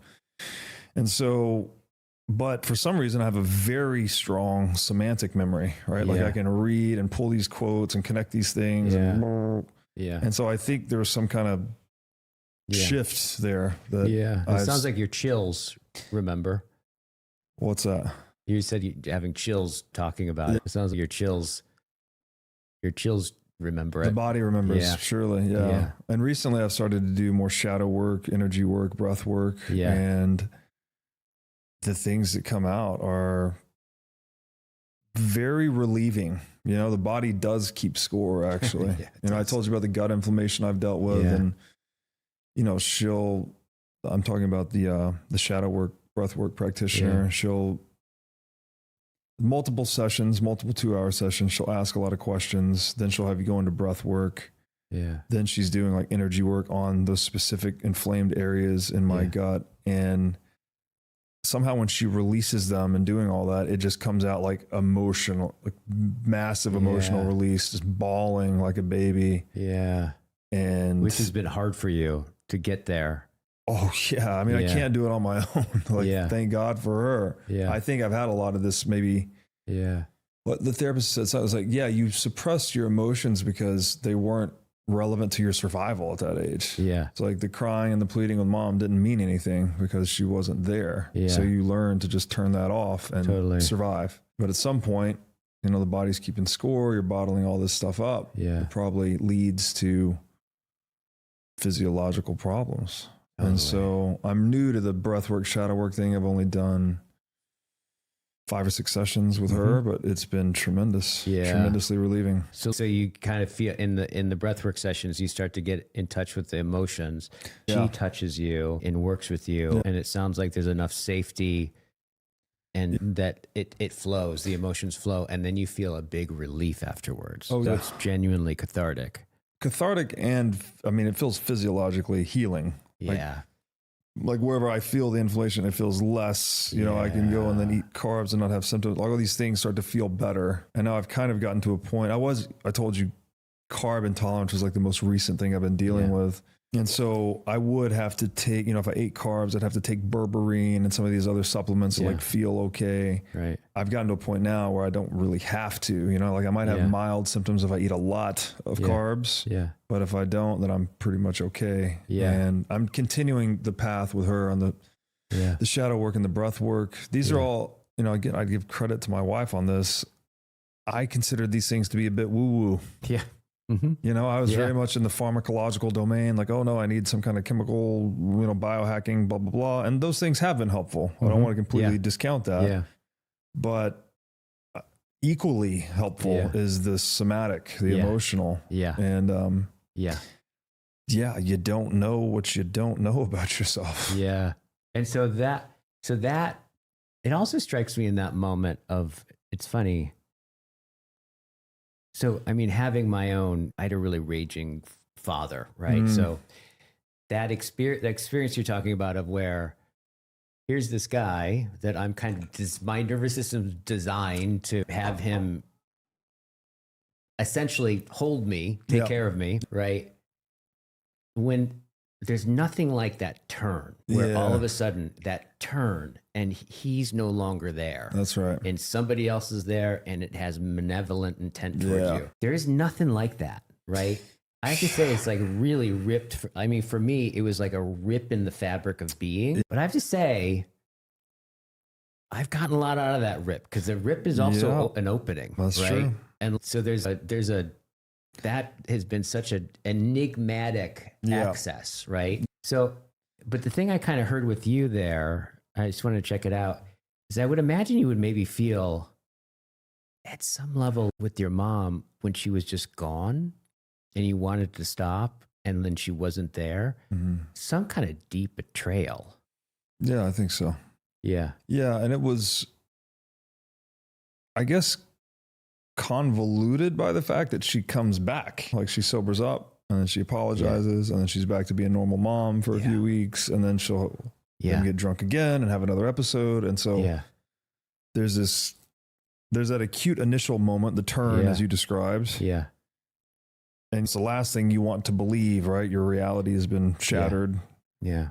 And then the trust has been lost in a very fundamental way. Like even if she came back and never did it again, you would still have this like, there was that one time that, so she comes back and she'll do good mom things and kind of rehabilitate the trust to some extent. And then the turn will come again and the turn comes again. And eventually, I mean, it was pretty, I didn't know who I was coming home to basically. Sometimes there's normal mom that everything's cleaned and food's ready and she's being really sweet and nice. Sometimes she's not there at all. She'd be gone for extended periods of time. Yeah. This is not at 8. This is when I'm a little bit older, kind of like teenage years. There's mad her, sad her, a lot of different faces. Yeah. And I think it just, I became used to living with a lot of entropy and unpredictability. I felt a lot of maybe, what's the right word here? My friends that had normal families, their parents are married and dad goes to work and maybe mom goes to work and they have dinner and they have lunch money and they have field trips and they have transportation, all the normal, quote unquote, normal things that you would expect from a family they had. I felt, deeply sad that I didn't have that. It's like, man, all I want is like to go to school on time with some lunch money and then go on the field trip and go work out and come home and go. This is a normal, in my mind, completely normal expectations, but they weren't being met. And so it took me a while to, I guess, just accept the entropy of my reality. Yeah. And it sounds like the sadness was chronic or acute. Yeah. Even when I would go back. So when I finally did go away to school, I would come back to visit. I was very happy. Yeah. Like to be freshman year, living in the dorm on my own. You know, I had even, we'd never had much money, but student loans, not that they're the greatest things in the world, but when they first give you that 18-year-old and they give you a check for a few $1,000s, whatever's left over after they pay tuition, like that was a big signal of freedom to me, right? The feeling of freedom. And then when I would go back and visit Chattanooga, for holidays or whatever, that deep sadness would come back. And, I don't feel it so much today when I visit. My mom passed away last year. She finally did quit drinking later in life. And she was a great woman in a lot of ways. She's my confidant. We had a good long, as long as we could talk on the phone. We had a good relationship. We couldn't live together basically, right? Like even when I would go and visit, anything more than like 3 days and we'd start to get under each other's skin. But she was a very wise woman. She's very smart. Yeah. And you know what? I don't blame her actually. Yeah. She had a really rough childhood. Right. Her father was in the Korean War. Yeah. He was a prisoner of war. There's a photo of him over there, actually. He entered the draft when he was 17. He doctored his own identity so he could go and fight for his country. He was a good man, right? He thought he was doing the right thing to go and save us in this war. And then in his experience of war, he learned that it's not what he thought it was. You know, it's, you're not really fighting for your country, it's a corrupt enterprise, let's say. And so the one rule he had for our family was we weren't allowed to enter the armed services. And, but when he came back from war, again, I don't know all the details here, but obviously he had a rough experience. He came back, he was an alcoholic. He had war flashbacks, all that stuff that messed with her at a young age. She ran away at a young age. Yeah. She had all the trauma from that. Yeah. And I think it just caught up with her, you know, and she had me when she was 21. She had my brother when she was 23. Yeah. She's got a very young woman, you know, barely out of, you know, you're an adult teenager at that point, basically. And you've got 2 young boys who are surely a handful. Once you've had kids, you kind of appreciate how difficult that is. Yeah. So I look at it as kind of just this intergenerational compounding thing from war, ultimately. Yeah.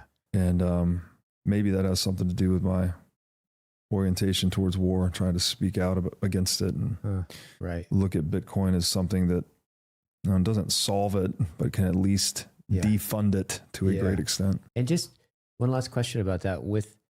In the dynamic of after that happened and continued to happen with your mom, how would you relate with your mom about that? And did you kind of just withdraw and just become observant? Did you try to step in and try to save her?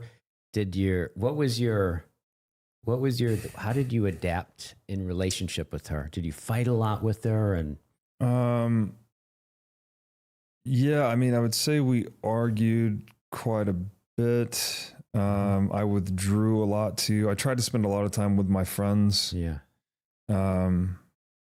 I was fortunate to have really good friends, and their parents liked me. And, you know, I was like a good student, you know, I was good in school, good at sport, and had good friends. And so their parents kind of knew what was going on, maybe not the whole extent, but they knew, oh, you know, this kid's home life isn't the best, so he can just crash with us. Yeah. We lived a little bit. You had some angels in your life. Had some many angels. Yeah. So like for whatever I've been through, I'm one of the luckiest humans that is walking the face of this earth. And I know everyone likes to say that, or but like I have had tremendous luck. Like people just, I don't even know how they know where they come from. Like it's been incredible. And, you know, like I get to senior year of high school. I'm one of the top students in the class.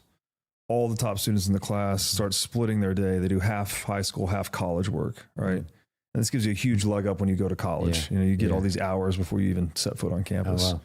So you were doing that. I couldn't afford it. Oh, okay. Right. So I couldn't do it. So they're like, oh, you're one of the top students. You tested, you know, very high test scores, standardized test scores, all that stuff. But I was a kid that couldn't afford it, basically. And so the faculty gets together, they pull money, and they pay for my college, not college, but the pre-college courses, basically. I appreciate your sense of the fortune. You've been really fortunate, yes, right? And you've been really, sounds luck has a lot to do with it. However, when I hear that, the last thing that you just said about them pulling, if we said that there was something that they saw in you that inspired the angels, to fly their wings in your direction, what do you think that they saw? It's a good question. You know, I went back years later to thank them for it. And I was also I was a good student academically, but I was a bit of a handful otherwise, you know, like in what way? Smart ass, you know, talking back to the teachers, making fun of the teachers, like kind of a punk? I don't know. Like, I'm not a bully. Yeah. We were kind of metaxu in a way, right? Like me and my friends always joke we were between all the groups, you know, like we weren't, you couldn't call us preps. You couldn't call us jocks. You couldn't call us nerds. You couldn't call us this, but we would kind of float between them. Yeah. I mean, I guess because of the way I grew up, I wasn't especially respectful and well-behaved. Yeah. I was just kind of we'd skip school, whatever, all this stuff. Even in elementary school, my report cards often said the same thing. It's like, Robert's an excellent student. He gets all A's. However, he's got a problem with authority. Yeah. So we would like go on the playground and pretend we were organizing ourselves into little gangs and all this stuff. What would they say? I mean, I guess it's because I performed really well academically. Yeah. I could read at a really high level. Yeah. And I guess they wanted to nurture that or lean into that. And I'm not sure what their real motivations are. Like maybe it's good from a funding standpoint to have a student go and perform at a high level from your school. I don't know all those details, but they were very gracious. And when I went back years later, like late in college, to thank them, like, because when I got to college, I was like 1 hour from being a sophomore. So the moment I set foot on campus, I'm like, I basically already completed my freshman year. Wow. I could have done a lot more with that. I ended up kind of just taking it slow the next few years. And I studied hard subjects. I went into accounting. Yeah. But yeah, I don't exactly know how to answer the question other than, I guess, academic performance. And your the coach that was really good had a big impact on you. The Olympic lifter coach. What do you have a sense of what he saw in you? You know, when he has this initial battery of tests he does on kids, and it's like your vertical jump, your long jump. He tests a few other things, like basically testing your athletic potential, more or less. I was an overweight kid when I met him, but I had an extremely long broad jump. Yeah. And so he's like, okay, well, this kid, like I had potential basically. And where a lot of the coaches in school, the football coaches, the basketball coaches and whatever, they thought they just like had wanted nothing to do with me. Yeah. Because they just thought, I guess, I was an overweight kid. Didn't look like I had much potential. He tested and he saw potential and then he nurtured that. He also knew our situation at home wasn't the best. So he subsidized the price of our weight lifting coaching. You know, he charges a very low rate basically. And so I guess that was it. Yeah.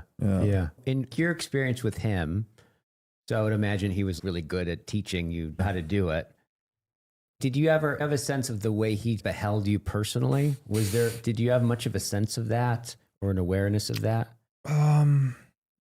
It felt very much like a buddy in a way, you know, like he would tell us stories about him in college and, you know, we're like teenagers, so we're all getting super interested in girls and he would tell us his stories, not too lewd or anything like that, but he was just like a cool guy to look up to. And then, but then he was also firm, you know, it's like, you know, you do this and if you don't do this and so the discipline. And like, if you didn't train on time, you know, he'd kick you off the platform, be like, no, this is going to someone else. So like there were always consequences and, I don't know. Like I spoke to him recently actually, because I knew still in contact with him. Yeah. Well, not frequently, but specifically for this, you know, I basically reached out and said, look, Steve, I know what you did for me and my brother. Like you contributed to us financially and, you know, professionally. You were our coach. He was running his own business, right? He could have ignored us and sold our slots to someone for $4, $10, I don't know,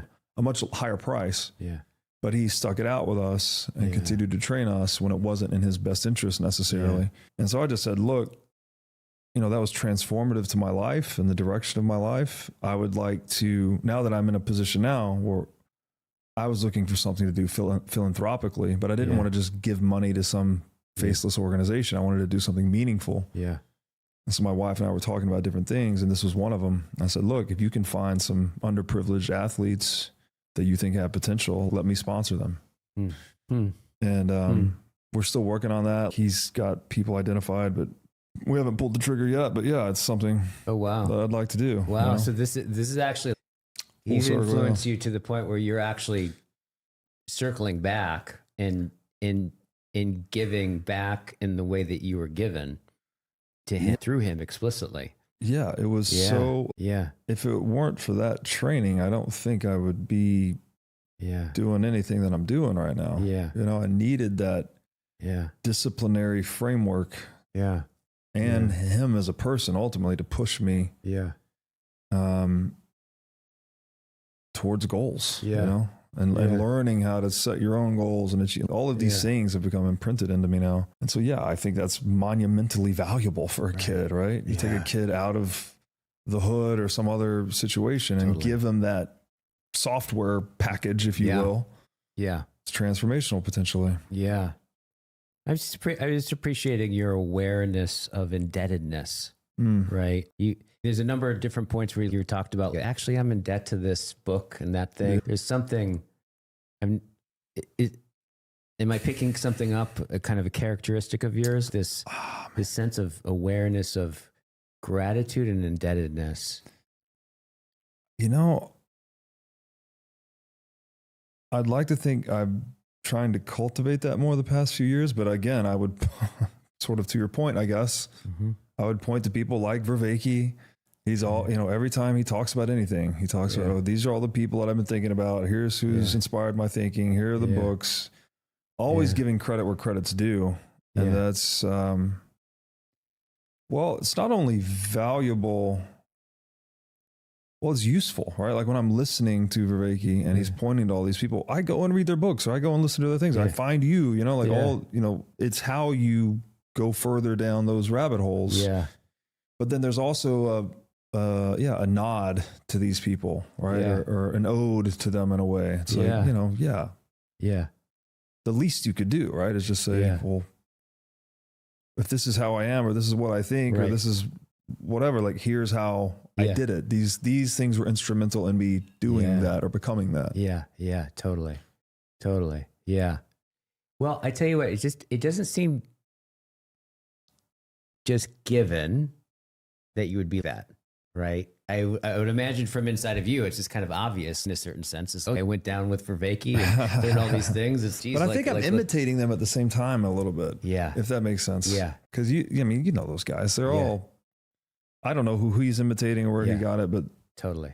There's a lot of that humility and gratitude, and it also feels right. Yeah. It would feel wrong to sit there and be like, oh, I did all these things, and then not say how. Yeah. Well, I don't believe in self-made men. I don't like it when people use that term, actually. Yeah. Because at a bare minimum, every adult human, self-made men or women for that matter, every adult human benefited from the agape of someone when they were a defenseless infant. And agape precedes us. Agape precedes all of us. Yeah. Any of us that have made it to adulthood, we have some people or someone at a minimum to thank. Yeah, totally. So, and I'm just saying, not everyone's thanking people. They should be, though. Exactly. I don't like the word should, but I will use it in this case. Yeah, I love that word should, right? in that sense. So what I'm kind of hearing is that there's been some, right? It sounds like in your situation growing up, right? It sounds like there was a few different rips, right? The first one was in the divorce, right? And then in your mom, there was 3 years there where it was just you and your mom moving around a lot. Yeah, right? my brother, And then she starts to really drink. And then there was the kind of reality rip with her and everything changing and that becoming a consistent thing. And you, in some sense, finding though an attunement to kind of an attunement to sensing, hearing the good, right? Hearing the good in the coach, right? Hearing the good, right? In the principal, hearing the good in just that you wanted to pursue your intellectual life, right? It sounds like something there about there's some kind of ear or a way that you were tuning in to the good. And I get this picture, especially with not having a father figure in your life. Get this sense that in some way you found a way to tune into that, right? When you were a teenager, right? And then it sounds like you've really cultivated that and that's grown momentum. And now you're actually hearing people and diving into their work. And, is that the right word? The good, the true, the beautiful is that what you're hearing in these people? Yeah, that's a good. Well, I told you I was into comic books as a kid, and that was something my mom used to say to me. You know, she knew I was into them. And in her better moments, like, you know, you're the good guy. You can do this. You can, you know, I think I'm humanitarian naturally too. I'm not super big into astrology, but I'm an Aquarius, and many of the Aquarians I know are very humanitarian. Yeah. I don't know if that's why, but just take it for what it's worth. Yeah. I have always been genuinely concerned with like, how do we push the species in the right direction? Yeah. You know? Yeah. And so maybe the superhero mythology of like the good guys is something that I've always resonated with, and wanted to try and be to whatever extent I can be. Yeah. The feeling though with male role models in particular is like, I guess because I didn't like, my stepdad was there and he is a good father figure and all that, but by the time we met, you know, I always already thought I was like little Mr. Adult guy. Yeah. You know, when we met, I'm like, oh, you dated my mom. I'm like 8, you know, standing up to this 35-year-old guy or whatever. But he was wonderful. But I think I was maybe subconsciously, unconsciously trying to assemble pieces of a full father figure from multiple male role models. Yeah. You know, a little bit from the coach, a little bit from here, a little bit from there. Yeah. And I don't know.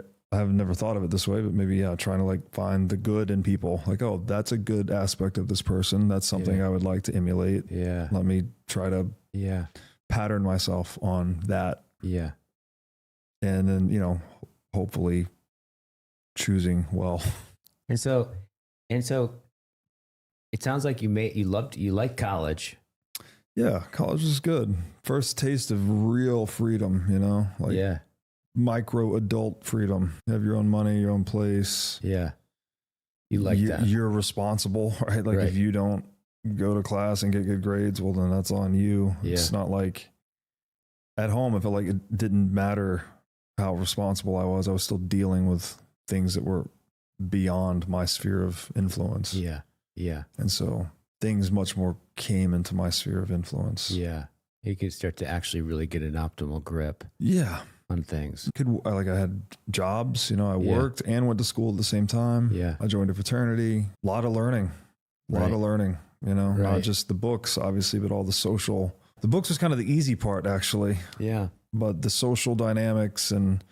Would you say that the social dynamics is that relationally or socially, did you kind of come into your own through college? If you consider yourself coming into your own socially. I mean, coming into my own, I think that's probably more recent, you know, like mid 30s and up.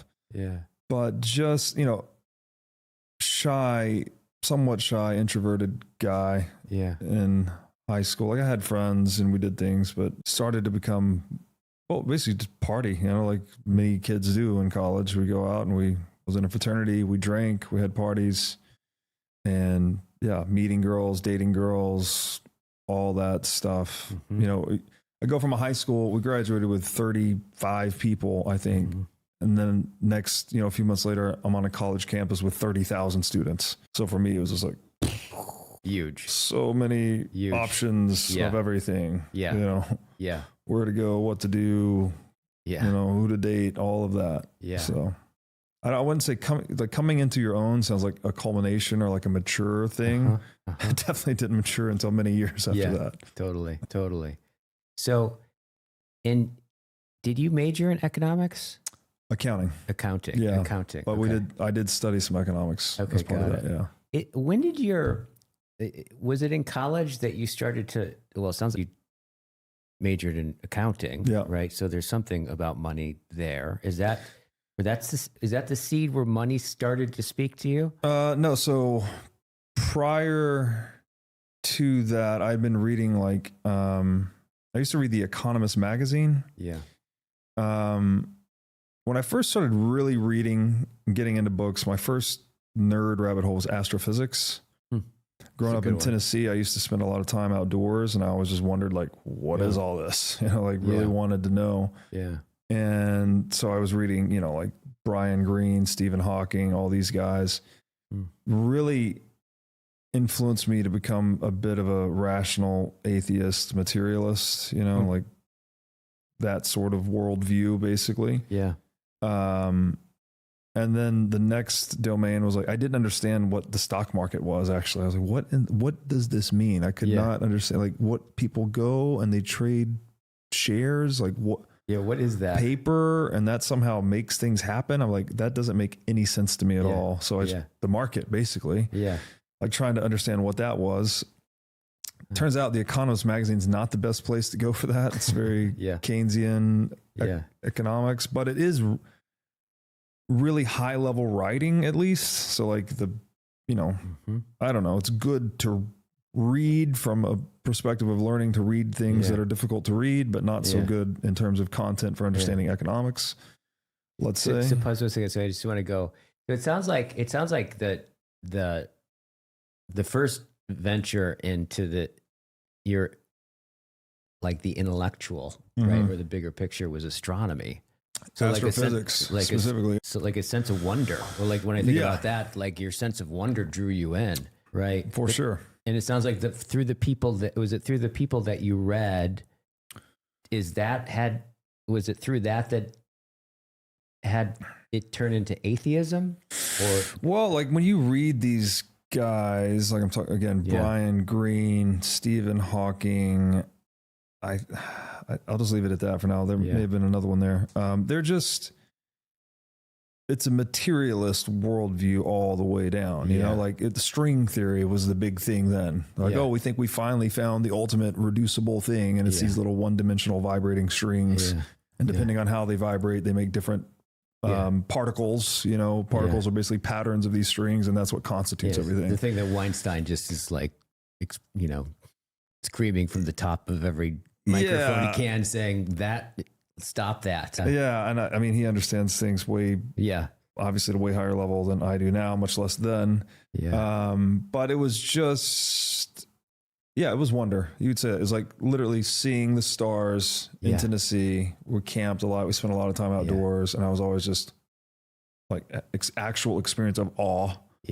As most people do when they see a real starry night. And, you know, the realization that, I can read to learn about things. And then my stepdad has taken me to the bookstore. We used to go to Books A Million, I think was the bookstore. Right. They had all the sections that were different themes. And the I think it was astrophysics. Astronomy was next to it, but there's like, you'd go to like self-help, there'd be 50 little sections. You go to astrophysics, there's one. So it was like a very niche thing.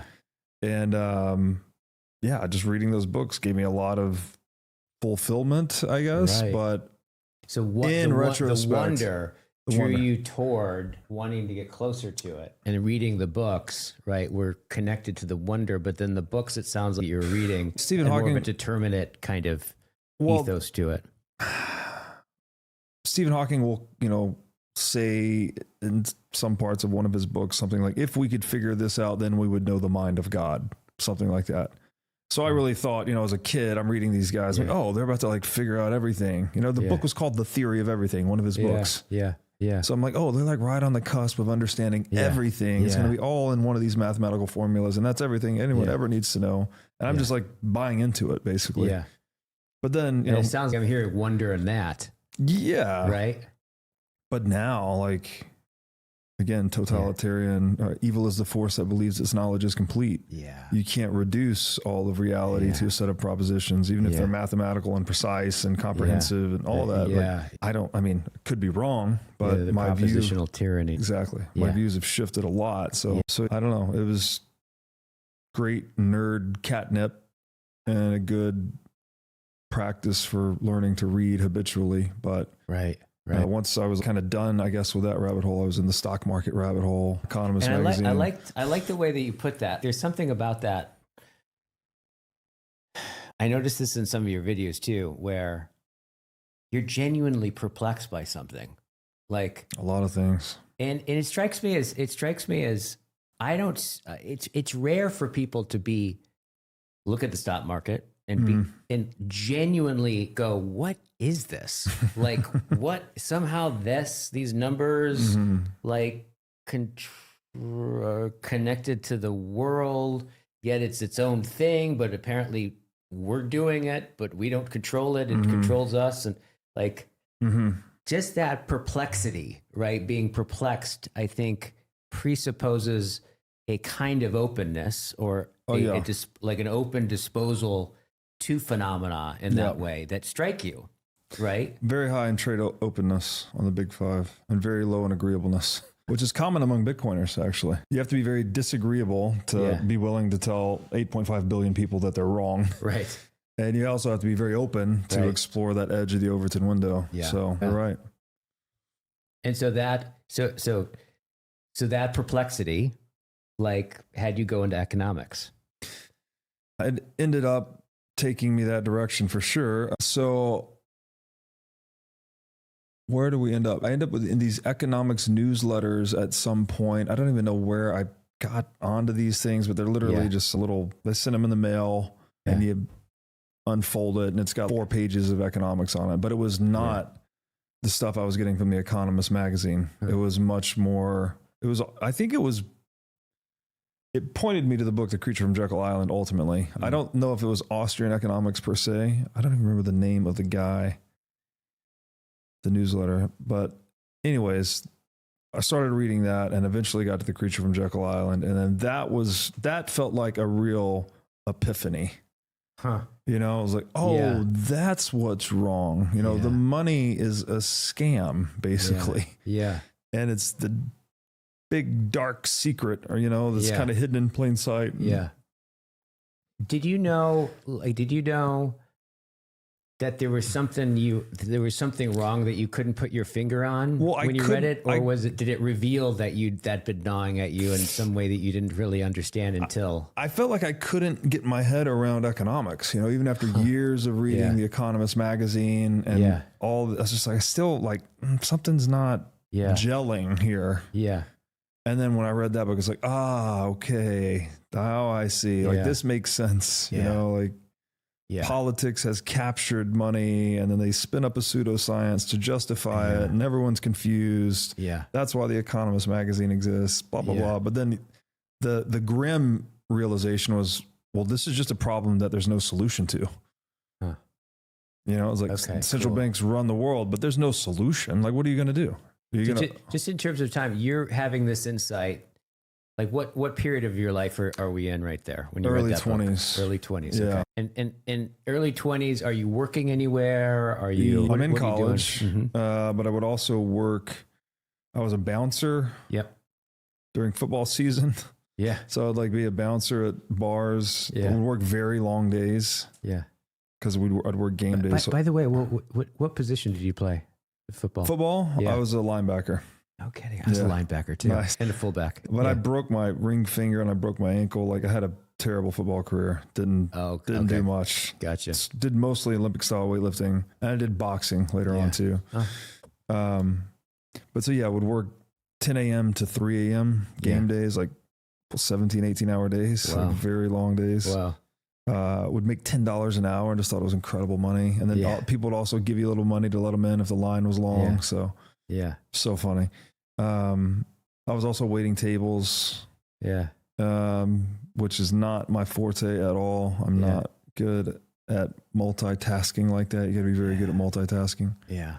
And I mean, but still intellectually like fascinated, motivated. Right.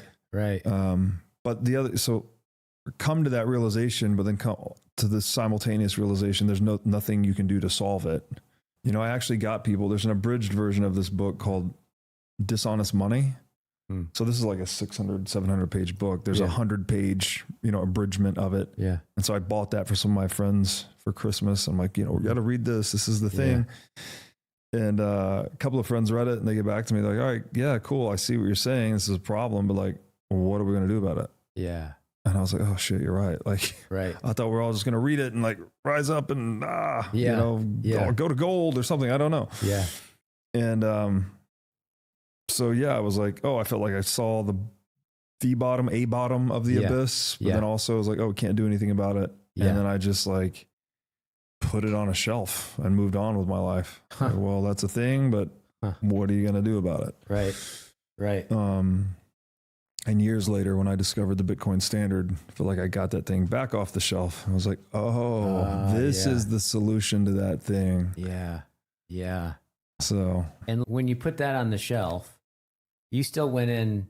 Did you start working and being an accountant anywhere, or what was your first job out of college that was relevant to this? Yeah. So I got my undergraduate and master's degree in accounting and finance. I got my CPA certification. Yeah. Certified public accountant certification. And then I had a job as an accountant. I worked as like a tax strategist, basically. So investment partnerships, high net worth individuals, helping them navigate the tax system to try and save them money, basically. It was my first job out of school. What was that like for you? Miserable. I shouldn't say miserable. I learned quite a bit. Yeah. I learned that that's not my career path. You're like being a human computer in a way. And a lot of my personality wasn't a fit for it. Like, stereotypical accountant personalities are pretty dry. Yeah. I'm not like that, I'm, I don't know, more dynamic, I guess you might say. So I just kind of got the feel for the cultural misfitness. Right. But also learned, got to see how the sausage is made, so to speak. So like learned some things about that. And then left and went into private industry. Was CFO role for trade show business initially, and then technology businesses after that. Yeah. And the CFO, so an executive at startups, or? Yeah, the first one was a startup. It was a trade show construction business. So they built trade shows and tore them down, basically. A general contractor. And what was that? What was that like? Just being a CFO? It was cool. In that new environment. How was that environment? I was very excited to take on a role like that because I'd been in the accounting role. And, CFO was like a big title, and I had all this responsibility. And I was young. I was 25. So I was very excited, basically, to like step into that role. And it was good. I learned a lot, but also hard, man. I moved from Nashville to Las Vegas to take that job. And Las Vegas trade show contractors all have to use union labor. And union labor, these guys are all like ex-convicts, basically. There's some kind of, I don't know if it's a federal incentive or something, but like guys that come out of prison get some financial incentive, or maybe the union has a financial incentive to hire these guys.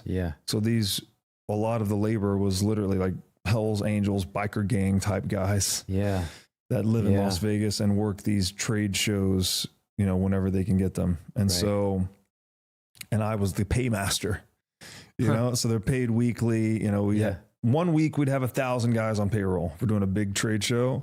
Next week we have no trade shows. We'd have 20 guys on payroll. So it was like all this like massive fluctuation. And, if there was ever a mistake, they're getting all these different labor codes, like tracking their hours is very convoluted because there's a regulatory requirements and all this stuff. So like there were errors oftentimes, and so just learning to like deal with these kind of roughneck type guys. Like the bouncer days kind of came back to me a little bit. And so just doing all that. But, more dynamic. Very dynamic. Definitely more exciting than accounting. Totally. Even though you're still doing accounting, it's not pure accounting. And then what was the next thing that you went into after that? Hospitality technology. So we were doing all of everything that a hotel restaurant uses, basically. So time and attendance, point of sale, mobile marketing, stuff like this. And that was a cool job. CFO? CFO, It's a tech firm, more mid-stage. I was like 13 years old when I joined it. Okay. And it was a good learning experience. We did okay for a few years. And then that was the role that I kind of reached a point where it's like, I could either continue on that path or I could go work for myself. And I chose to go work for myself. What was involved in that choice? Do you know? So the company had raised a bunch of money. And the board eventually took control. And so the COO and myself had to go and fire our CEO, who was the founder. And then Wow, we that's- were kind of co-CEOs for a period of time Yeah. as we tried to change direction of the business. Yeah. And the board was, I mean, he was technically the named CEO, but he wasn't operating day to day. He was just delegating to us and we're reporting to him. And so it kind of got to this point where it's like, okay, you could continue with this path. They were trying to buy a publicly traded company in Canada and do this whole transaction. And so I'm showing up to work in slacks and a button down shirt and trying to be Mr. politically correct CFO guy and doing that whole song and dance. And it just got to a point where I was like, do I really want to keep doing this? Yeah. Yeah. For the next 10 years? Like if I get on this ride, I think this thing's just going to keep going. Yeah. And I'm going to have to do more of this, more meetings, more. And I just it wasn't landing for me. I felt less and less.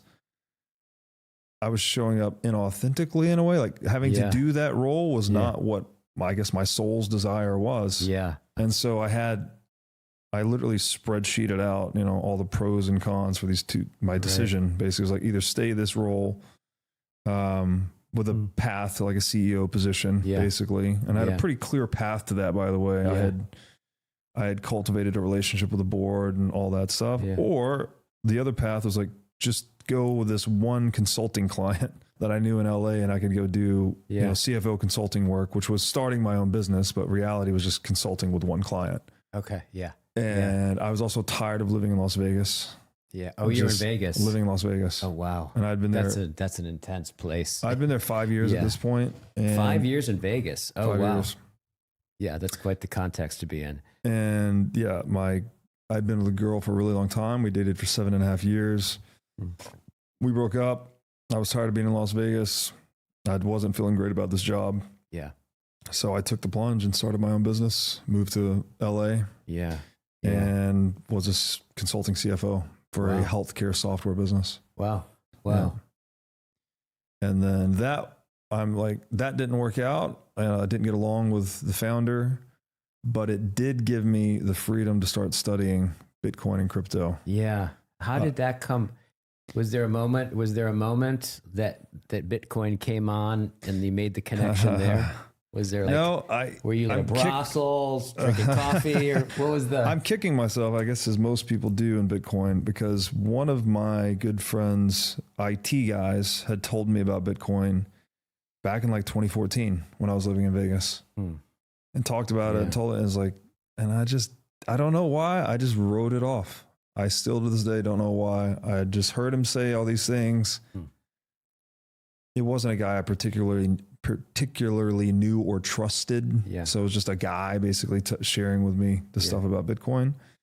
And I think the name, it sounds ridiculous to say this, but just the name Bitcoin, a bit is like the smallest unit of information and a coin is the smallest unit of money. I think I just subconsciously wrote it off. Like it sounded like an interesting V1 project. Yeah.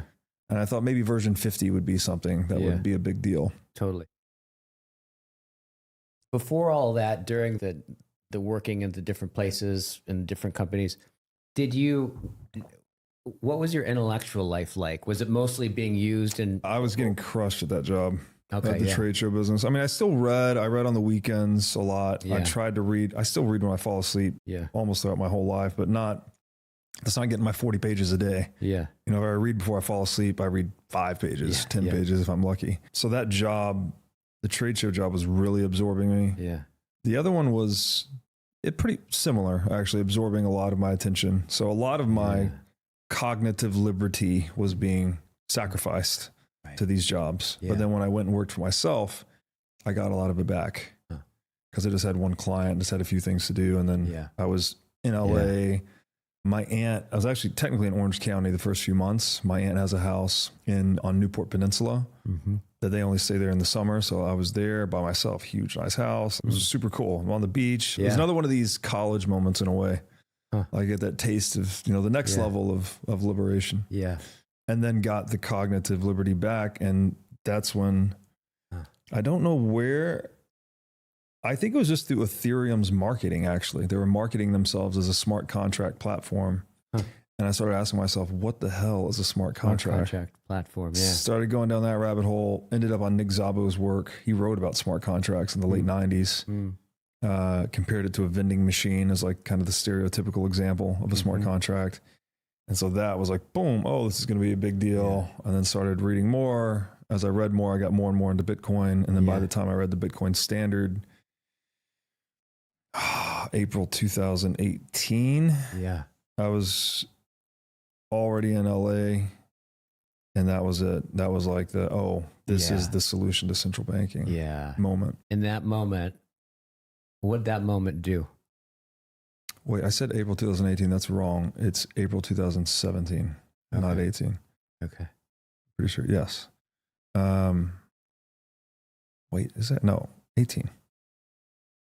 Yeah, it would be 18. Yeah. Because it was after the Bitcoin 17 bull cycle. So making that link, right? On one level, I could just see that link is still unfolding. Yes, right? for sure. It's still birthing you. It's also the link that it's not only linking to this book. Yeah. And then Bitcoin's a solution to the thing, the creature from Jekyll Island. Yeah. The meta problem I learned about in that book, but also introduced me to Austrian economics. And what I was talking to you about downstairs is where my current theoretical, philosophical journey is at. Yeah. Looking at the axiom of action, the Neoplatonic one. Yeah. The Tao, Brahman. Yeah. You mentioned Shunyata, all of these things. I think they're connected. And so when that connection was made, then what did you do? What was the first venture in putting that, solving this problem in a certain sense in what you did? Yeah. So started talking to everyone about it. And then, I really need to think if it was 17 or 18. I have to look it up. But the 2017 was the Bitcoin bull market. Okay. And so everyone in the world's like, what is this crypto stuff? What is Bitcoin? What's going on? Yeah. And I became someone that a lot of people, my friends and people in my network, knew I was looking into this. I was talking to them. Yeah.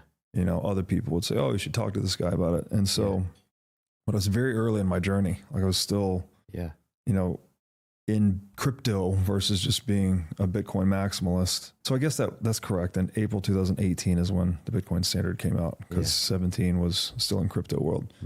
And I eventually started a multi-coin, multi-strategy crypto hedge fund and raise money. And like, here's the thing we're going to do. And, try to generate a lot of alpha trading these new assets. And how old were you when you started that? So that would have been 31 or 32. Okay. Got it. Yeah. And so you got funding. Did you find it pretty easy to do, or was it? Well, we got lucky because we're in a bull market. Yeah. And so there were a lot of people allocating, and a lot of people wanted exposure to Bitcoin / crypto. So raised money easily for the first fund. Yeah. And then not so easily for the second fund. Yeah. Which was in the bear market. Yeah. Okay. Got it. And it sounds like at this point you got divorced from. Never been married. Oh, okay. Got it. So you're no longer in that relationship, that 7-year relationship. That's right. Right. Yeah. We separated when I moved to Los Angeles. Yeah. Okay. Or actually right before. And then when did you connect with your current wife? 2 years ago. 2 years ago. Yeah. Okay. Good. That's relatively recently. Okay. So that took off. Mm-hmm. You rocked it. Well, it went well for a while, and then we struggled in the bear market. Yeah. Then we would perform well again. Trying to outperform Bitcoin is very difficult. Yeah. And these markets are 24/7, 365. So you don't really get any breaks. Yeah. It's worse than a normal, Wall Street hedge fund for sure. Yeah. And then ultimately ended really bad, blew up in 2020. Yeah. When COVID hit. When COVID hit. Yeah. So March 12th, 2020. Yeah.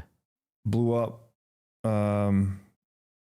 And that was a very painful experience that I shared with you earlier. Yeah. Now we're at the point, basically, at that line that I was telling you about before in the beginning of that, all of a sudden hearing that where you started your, media company. Is that what you call it? Is that what we have? It was a podcast initially, and it's becoming a media company. Yeah.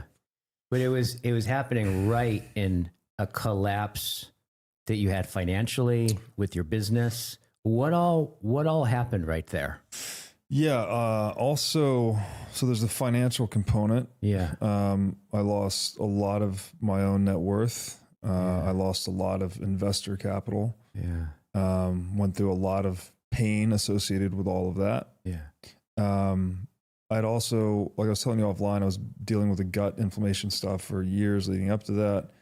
The stress of all this, I would imagine, caused me to have like worsening health situation. And so people understand, what were some of the symptoms of the gut? Was it just gut hurting? Was it systematic?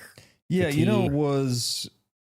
I was having you could actually feel the physical, I've talked about it before, but like you could feel the physical mass in the lower right quadrant when I would go to sleep at night, depending on what I was eating. Right. And it turns out it was mostly carbs that were giving me that. Yeah. So when I eventually got onto the keto diet, that started to be helpful. But I don't know.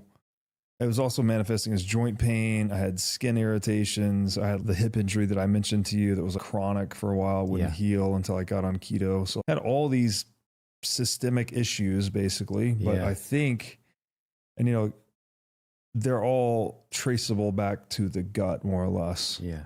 But then when I'm going through this situation, very stressful situation, my health takes a nosedive. I basically get to a point where I just have to go full carnivore. Couldn't really handle any other foods. Yeah. I eventually quit coffee. Yeah. I was down to just beef and salt. I'm fast forwarding a little bit now, but I got down to just beef, salt, coffee. That was my elimination diet. Yeah. Was still struggling. And my friend Paul Saladino told me, he's look, dude, you got to quit the coffee. Oh man, that must have been the hardest. That was definitely the hardest. Yeah. Definitely the hardest. Have you still quit coffee? Still quit coffee. I just drink green tea. Oh, okay. And water. So you still find ways to have caffeine? I quit caffeine completely when I first stopped drinking coffee, and I stayed off it for a long time, probably over a year, maybe 2 years. Okay. Then I started sneaking the occasional green tea, and then now I have a good bit of green tea every day, probably 3 or 4 bottles. Okay. Yeah. Try to do no more than 3, but some days I find green tea really different than the caffeine in green tea is really different for me than coffee. I think it's better for me though. I feel more. I bet it is. I feel more lucid on it, whereas coffee, I feel a little too jittery, too cranked up. Yeah. Yeah. So there's all that, and then I also was going through personal disaster in a way too. My daughter was a year and a half at this time. And she's 6 now, right? She's, going on 7. Yeah. So you're a new dad, basically. Dad, but I was, there's a lot here that I won't talk about of my daughter's interest. Yeah. But her mother and I were not in a relationship, It was a very rocky situation. Okay. And then, so all of that, financial loss, health issues, not knowing how I'm going to take care of my 1.5-year-old daughter, whose mother I'm not together with. Yeah. So literally you're talking about like you lost all your money. Pretty much. Yeah. Pretty much. Yeah. You lost all your money and you lost your way of making money. Yes, that is correct. In a day. In a day. Yeah. Yeah. Woo. Yeah. Like that sounds like rip number 2. Yeah.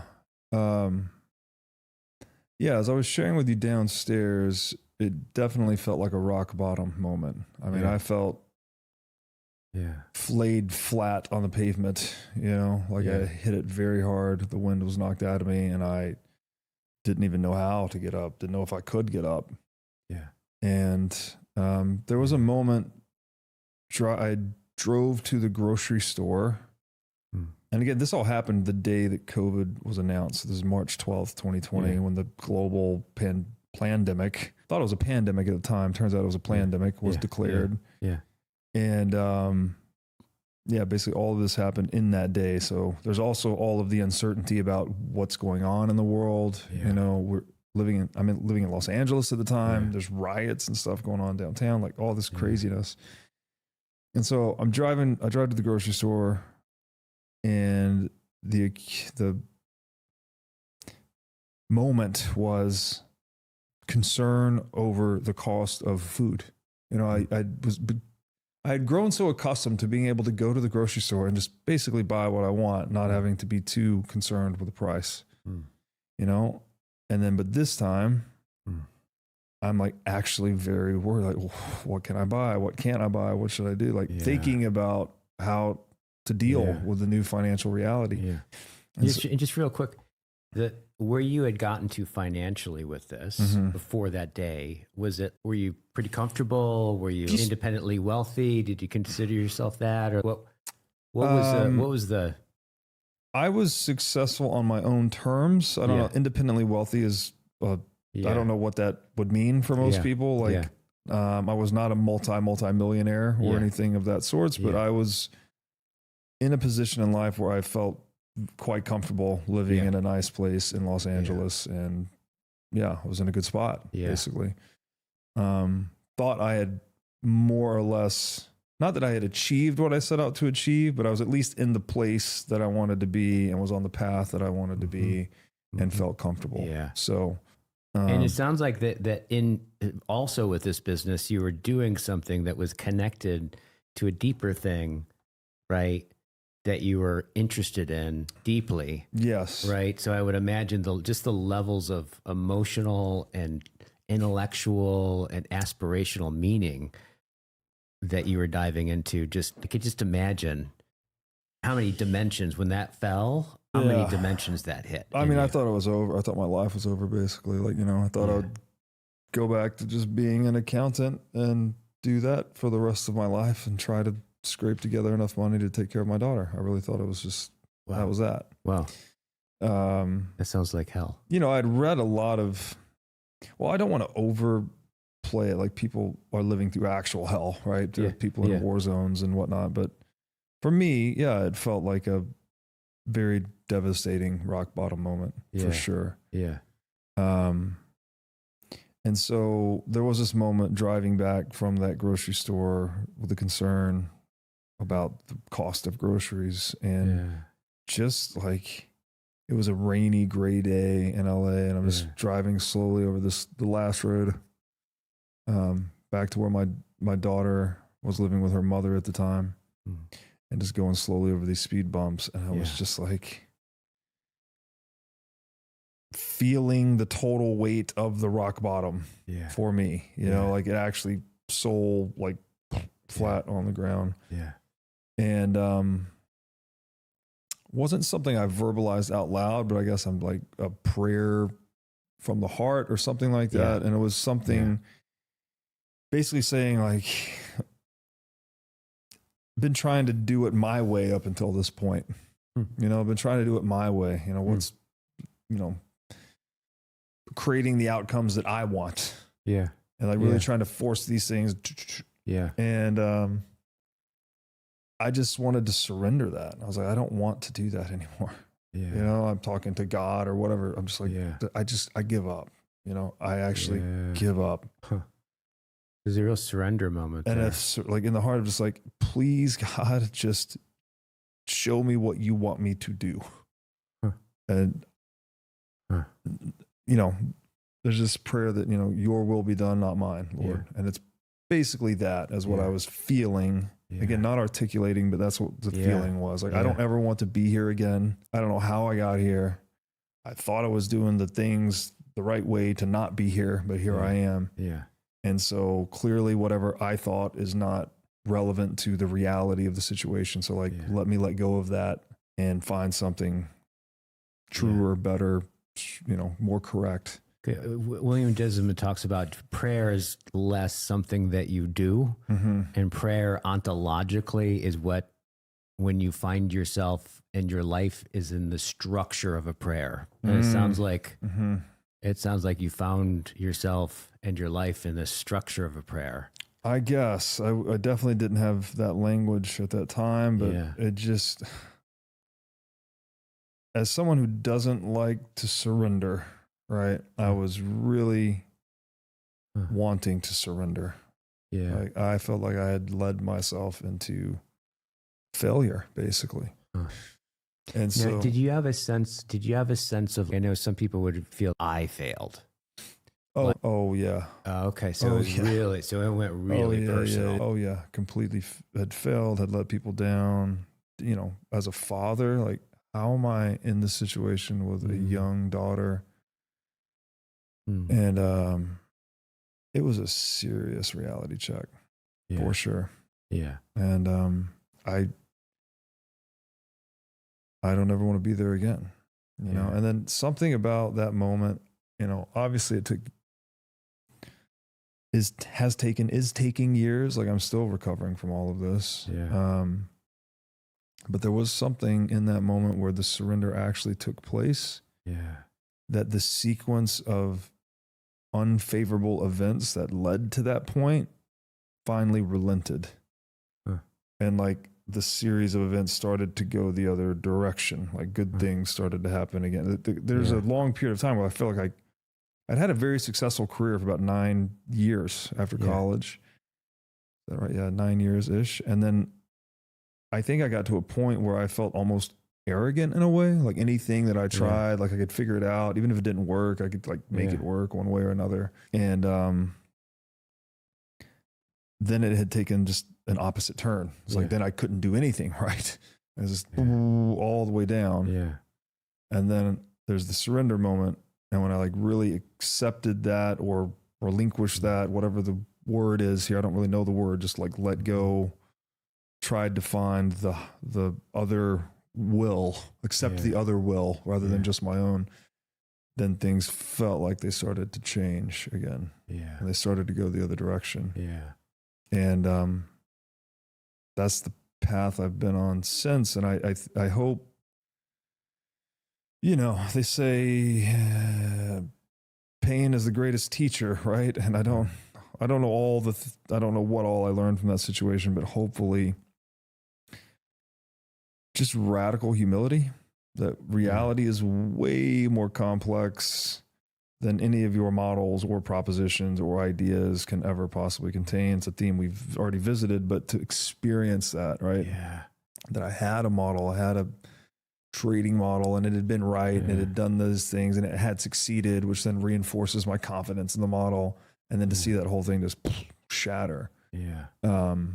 It definitely left a mark that I hope I'll be able to hold on to for the rest of my life, because I do think, I mean, the irreducible complexity of reality is a real thing, and you need to always be respectful of it. Yeah. Yeah. And know that whatever you think you know, there's probably 99 other things that you definitely don't know. So I'm noticing as you're talking about this, I feel radically present. I feel super, super still. What's happening inside of you as you're talking about this? Because it feels you're not just describing what happened, but you're presencing. It feels like you're presencing it in some way for me. It feels uncomfortable for me to talk about it, for sure. It feels what like a bit of a revisiting of it. Yeah. And, you know, you're not re-experiencing it, but getting a little taste of it, which is more than I would like to have, you know. What's the discomfort? Is it a sense of remembering the pain of that? Is it like a slightly warm nausea feeling, or just like, oof. I don't feel actually nauseous, but just that lightness that, you know, you might be like, oh, am I coming down with something? So got it. Not a good, that wasn't the feeling necessarily in that moment, but I think just going back into it, it manifests that way. Yeah, totally. And there, essentially, you did something really interesting. Desperate times call for desperate measures. Well, you started doing something. Well, you started a. I can't take credit for this even, actually. So there was a guy. Well, I mentioned to you downstairs, I had been writing, I'd published some stuff on Bitcoin. You know, when I say Bitcoin, broadly speaking, it's nature, history of money, philosophy. But I'd also been working on a lot of written pieces that I hadn't published. Yeah. And I kind of had this habit of, which I still deal with to some extent. Like I keep working on the thing for way longer, for a very long period of time before I finally publish it. But this experience was a forcing function. I'm like, well, now I don't have anything to do but write and publish. Yeah. And I have a serious need to publish some things. Yeah. If for no other reason than to just help other people, you know, like I'd always gotten good feedback on my writing. And so I published a piece, The Number Zero in Bitcoin. And you published it on a blog or on a blog. Yeah. Right around that time, I'd have to look back at the month. It was either March or May of 2020. Yeah. And then the second piece I published was called Masters and Slaves of Money. That was on the 4th of July, 2020. I remember that one because of the date. And those were my two most popular written pieces that I'd ever published. And I went on to publish other things, but those two were the best. The first two things that you basically published. First two things I published. And then it was, this is right out of the one of the most intense from periods the pain. of your, Yeah. So there is some, and I don't know the relation here, but you know, the relationship between art and pain is interesting. Yeah. Also pain and wisdom and all these things. But yeah, for whatever reason, those were the two pieces that were most successful up until that point. Then I was going on. It's just real quick. And what was it like? Okay. There's the experience of writing it, right? And then publishing it, which you're already in a time of complete vulnerability, right? And now you're taking something super important to you and putting it out in the public. That's intense. That strikes me as pretty intense. Was that intense for you at the time, or? Yeah, it surely was. And I, again, I had done it before, but this time, I guess it just had my undivided attention. It was like, it was the only thing I was doing at the time, So like, you wrote it with your whole being. Yeah, I think so. Yeah. And it was well received. It was that part. When you notice people reading it and responding to it well, how did you make sense of that? What did that feel like? What was it's strange when you publish these things. You'll see some comments online like, "Oh, this is really good," or they're sharing it or whatever. And then I'm also getting invited on podcasts to talk about it. Yeah. But these are just like, kind of niche Bitcoin podcasts. It's nothing, not like any crazy groundbreaking media stuff. Yeah. And so I don't think you get an exact sense of the impact it's having. Like it kind of has a slow burn too. Plus people read this stuff years later. Yeah. So you release it and then people start reading it and start talking about it. But these are long essays. These are 40-minute essays, so it's not a blog post. I'm posting it as a blog, but it takes you 40 minutes to read it. And my writing style is very dense. So maybe it even takes people longer than that. But I am getting some positive feedback, and that feels tremendously good because I feel like I've got my hand on something. I've got a grip on something. I can like pull myself off the bottom. Oh, now I've got a podcast. I can go talk about this. Great. And I get invited on another one. Great. Yeah. And so I'm kind of just step by step moving a direction. Yeah. But then years, just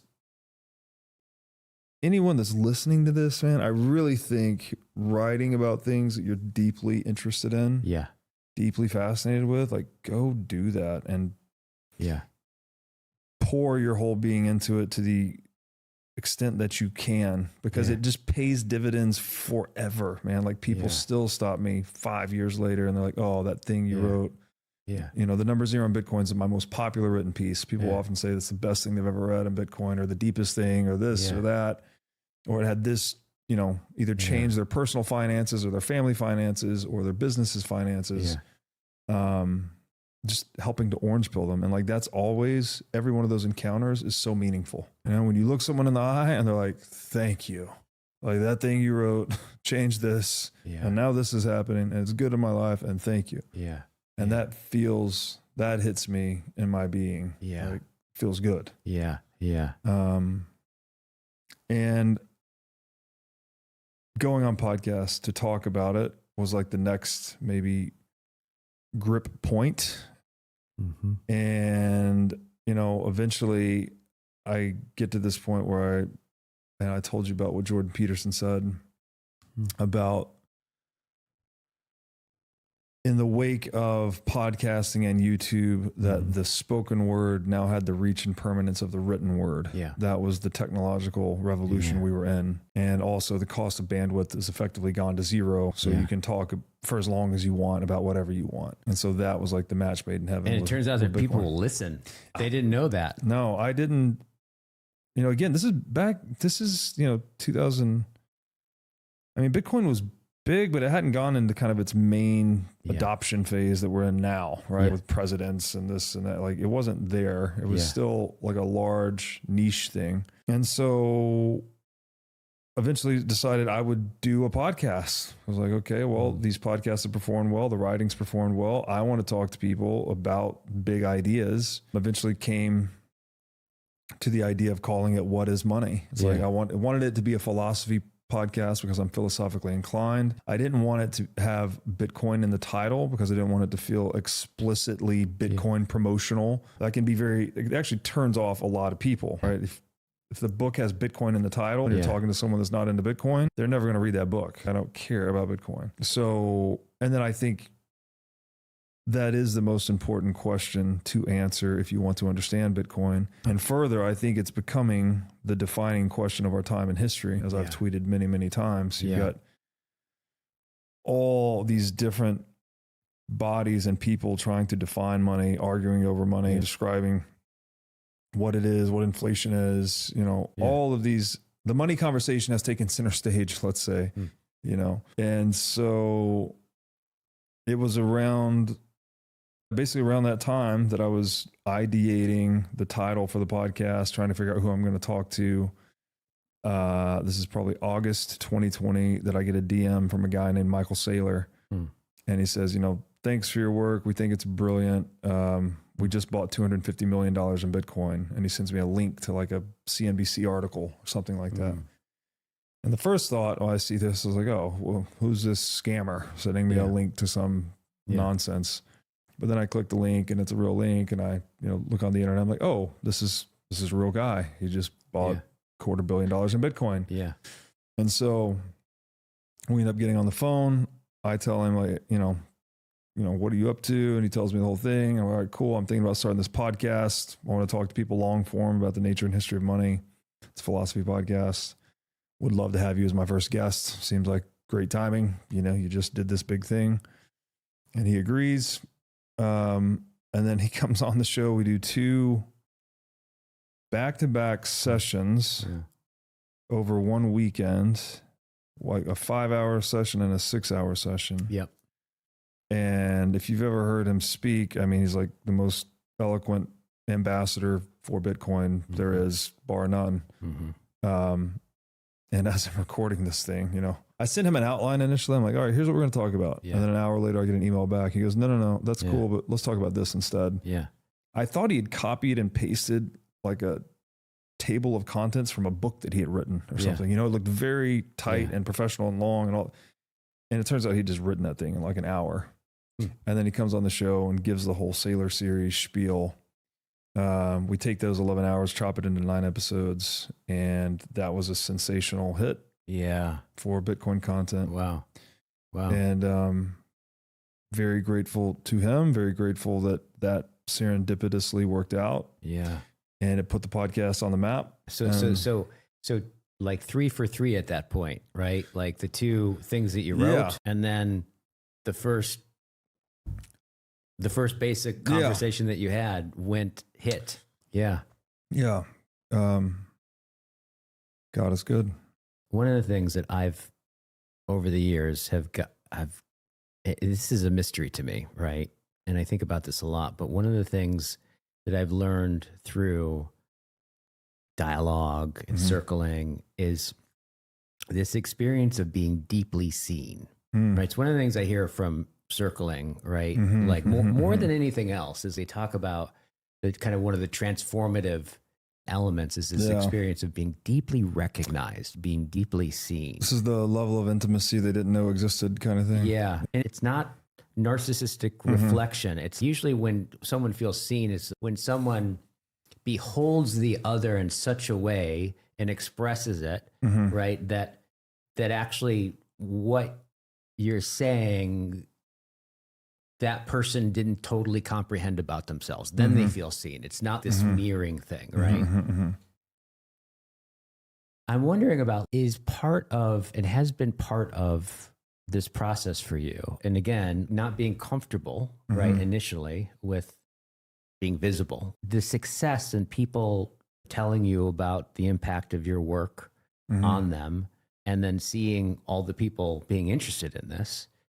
Do you have a sense of that? Are you being seen through that? Are you being recognized through that? In some way that's maybe even recognizing something that you didn't quite realize before?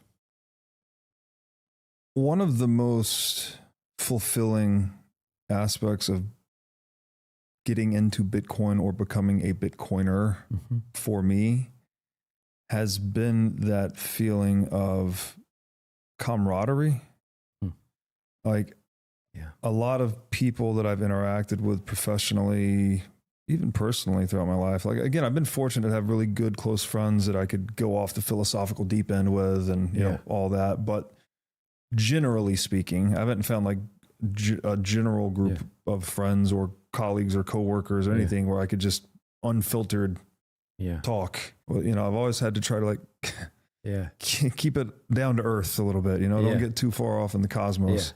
But with Bitcoin, it's just like everyone's off in the cosmos, you know, everyone's brilliant beyond, like they're talking on a level I don't understand. And we're all, it's just a lot of really smart people that are, you know, again, high in openness, low in agreeability, but all in deep agreement about this one thing. And so it not only does Bitcoin give me this channel to pour all of my curiosity into, but it's also given me a communion or community, I guess, of people to speak radically openly with. Like I could just say whatever I'm thinking, feeling, connections I'm making, and just pour it all out there, whether it's in the written or the spoken word. And that's, there's been receptivity to that. And so, and I think response. And I think there, co-dwelling. I do feel that philosophical part of myself is deeply seen by people that have appreciated my work. And that's wonderful because before that, I mean, I didn't even fully understand this side of myself existed, right? I just like to read and think and, you know, my poor girlfriends that I'm dating or my poor best friends are getting just bombarded with my non-small talk. But in Bitcoin, I found a community that was very appreciative of that. Yeah, totally. I would imagine that's been one of the things I also wanted to talk with you about. So you're interviewing people like 650 times over the last 4 years, right? You are in conversations with people that are not about the sports and weather and not small talk, deep talk. So what has been the impact on you of just simply having these kinds of conversations explicitly about this kind of at this level over 4 years? Man. What's been the impact on you, as you think about it? I don't even know if I could. I don't know that all of it's conscious, to be honest. A couple of things that come to mind is just doing the reps.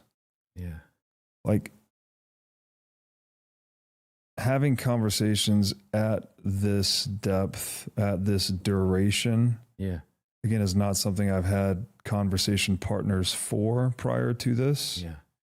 And so I think it's had the consequence of making me much more comfortable in conversation and also much more thoughtful with how I present my ideas and verbalize them.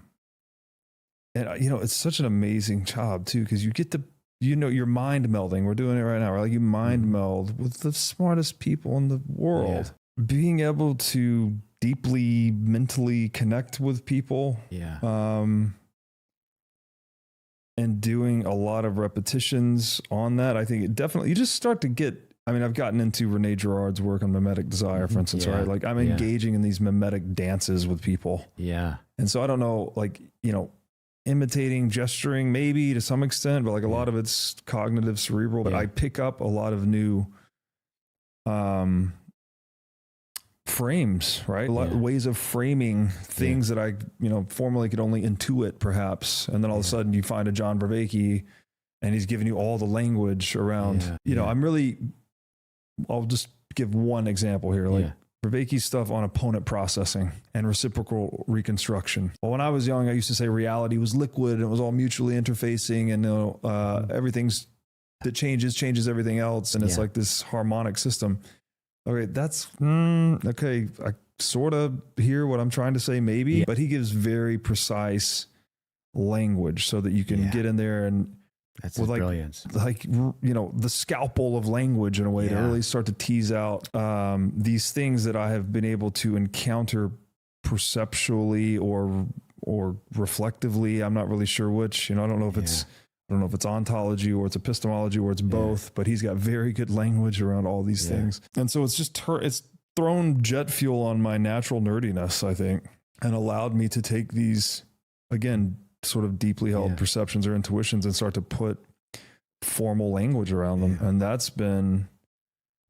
there's a self-actualization going on to some extent. Like I feel more alive and I feel like I'm more in touch with what's real. And I feel like I'm better equipped to connect with people and transfer some of these things. Once I get it into a good data packet, whether that's words, phrases, some assemblage, and then we can transact more effectively. So there's all of that. And then the introversion is just becoming more comfortable, I think, maybe even maturing. And these things are hard to disentangle, right? Like, again, I'm almost 40. I know as a younger introvert, I was very self-conscious. I even suffered from maybe some social anxiety when I was young.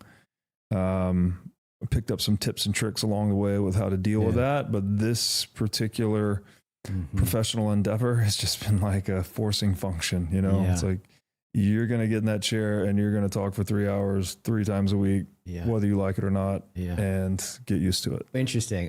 One of the things I do is to work with people one-on-one and coach them and stuff like that. Funny, I always know where the person just didn't find their career, but they found their vocation is when what their vocation requires is them facing like their deepest fear. That seems to be this parallel, of what it takes to do the vocation, right? Is to confront the thing I'm most afraid of, right? And that confrontation. I know Vervaeke talks about this. He's got his two fundamental existential fears, right? His like phobia with people, and also this fear of being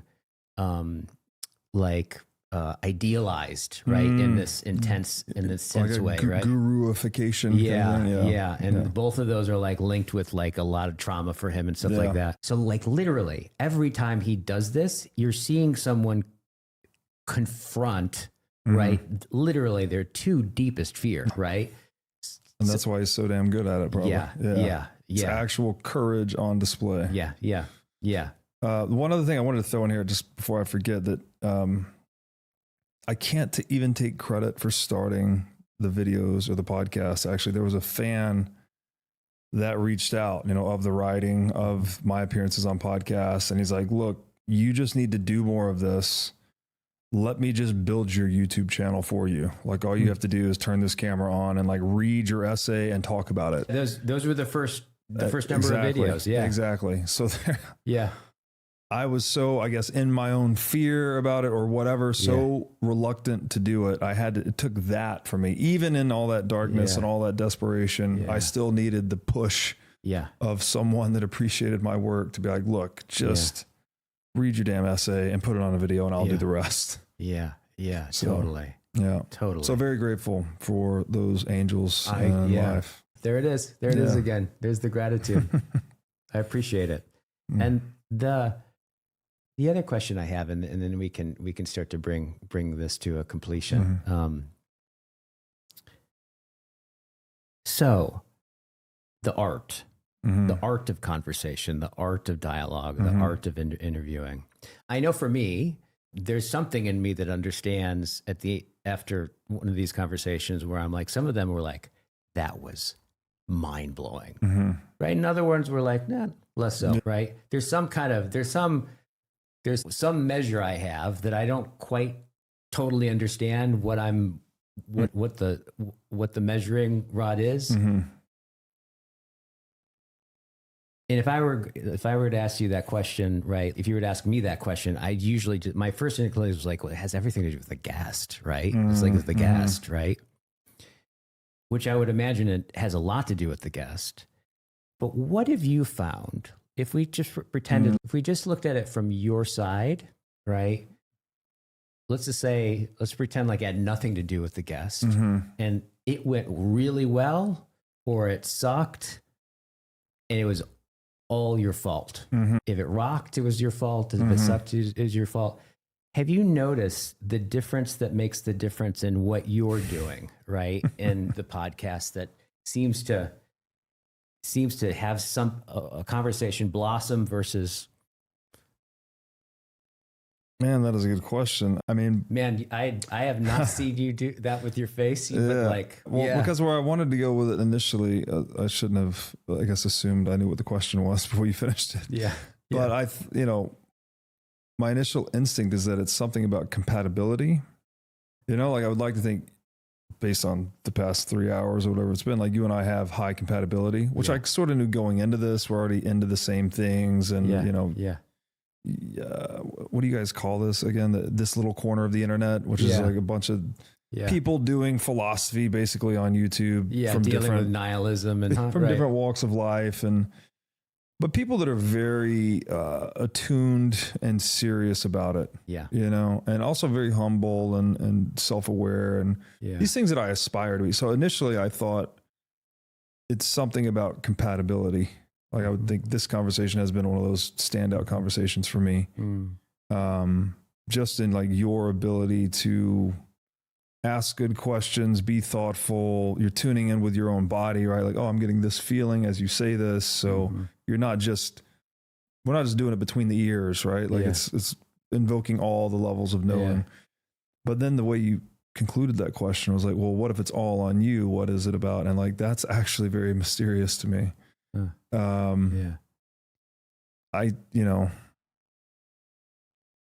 try to show up prepared. We've tried to build some process around it. We prepare conversation outlines. We do homework. We use LLMs to kind of like beef it up. And those things all seem to help. Not a guarantee.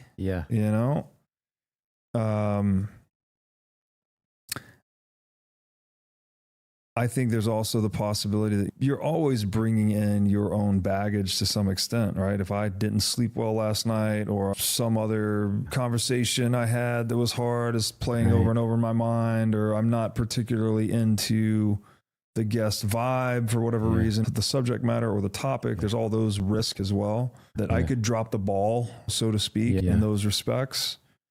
But I think this is another thing I picked up from someone, I don't even know, probably Peterson or Vervaeke.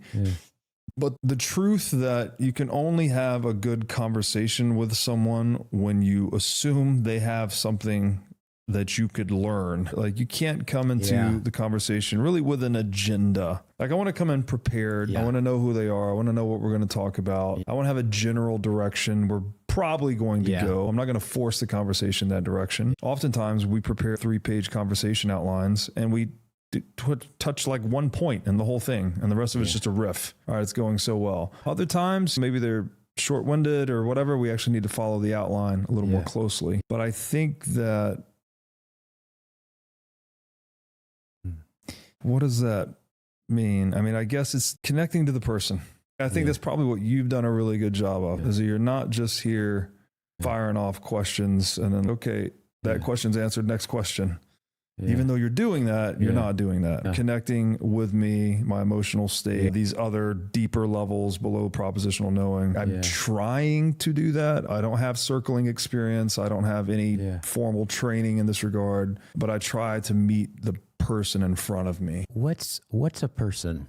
Like, That's a great question. what's that distinction between meeting a person and meeting, I don't know, what other Individual an is individual. the one that I've heard. I mean, this is something that's, I'm kind of on the edge of my own understanding. I've only recently started making that distinction. This is where the podcast actually starts then. Yeah. All right. Get ready. Another 3 hours.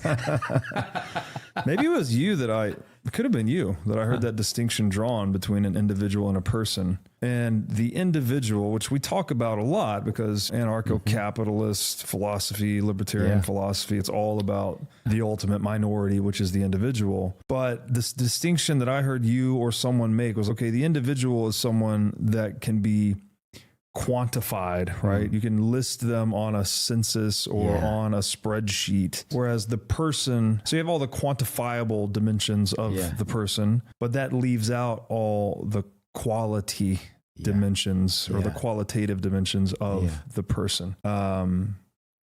And so what is a person? I don't know. It sounds like a great question for a whole nother podcast. When we're done with what is money, maybe we'll go to what is a person. But what I'm hearing is that whatever it is, maybe you can't kind of bring it out propositionally, but you have an understanding because you actually just made that distinction. It's, I try to relate to the person as a person. Yeah. There's some knowing in there that's, would you say that I thou sense, bring it a little bit boober.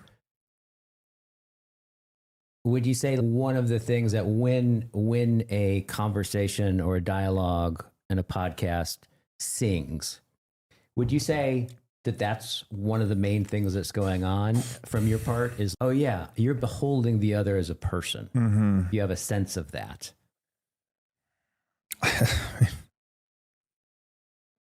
Love these faces. I these think questions are having me make. this is because you're framing it in a way where I don't think I've ever consciously said that or formulated that. My conscious formulation of it is I really want my guests to succeed.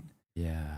Obviously, I'm bringing you on my show. I think what you have to say is interesting. I've looked at your work. We're selective about who we bring on. I don't want them to come on and bomb. Like that would be terrible, right? Not just, they wouldn't feel good about it. I wouldn't feel good about it. So I want to help support that success in whatever way I can. And some of the guys, even Stacks, has said something, they call out things that I don't even know that I do. You have this way of, what is the thing you say? Like saying back what the guest said in a way that still gives them credit for it or something like that. And I'm not trying to do that. I'm just, if anything, I'm just trying to, I guess do active listening to make sure I understand what they're saying and then, draw some continuity to the next point. Yeah.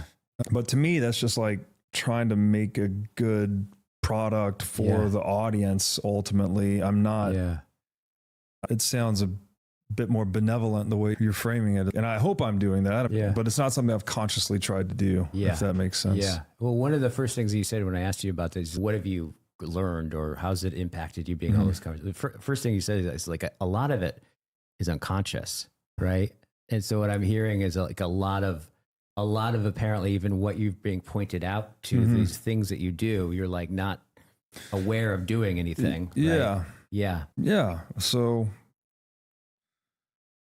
I don't know. I mean, I'm glad. I hope it's helpful. I hope I'm not doing too many unconscious things that are, detracting from the quality of the conversation. I notice you're not drooling as much, right?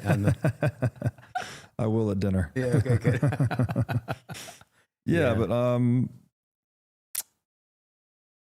But it's like kind of a spectator sport, podcasting, and you need both people getting into the logos, right? The dialogos, right? Where they're both at the edge of their own understanding. Yeah. Neither one fully knows what they're trying to say or can say it, yet in combination, there's some emergence happening that something's coming out of it. Something catches. And it's so interesting to me how that catch ultimately, is something that either happens or doesn't happen. Yes. But it's not something that you can produce. No. Right? You can set the conditions. Right. You can become more open to it happening. You can be more inspired by it happening. But whether or not it happens is a mystery. Very much like innovation in the marketplace. You can't force it.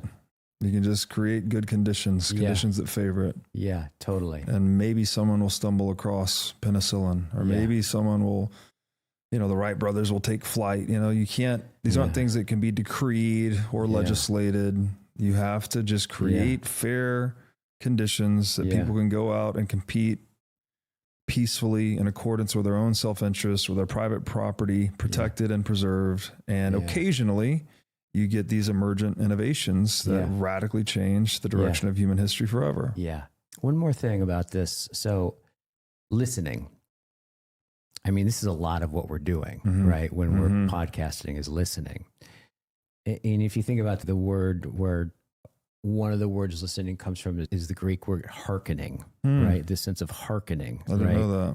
Which is, and Heidegger talks about this, he makes this distinction. He's pretty famous for making this distinction about the difference between hearing and listening, right? Hearing is something, the vibrations on your ears, right? Like the physical sensations, right?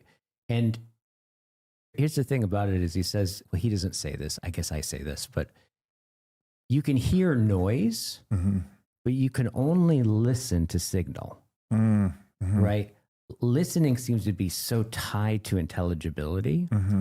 And so one of the things that you said that I thought about when you struck me, you said, there's something over there in my guest that I really like, I really want to know. And it's interesting because to listen, I don't think it's possible to listen that isn't a respecting.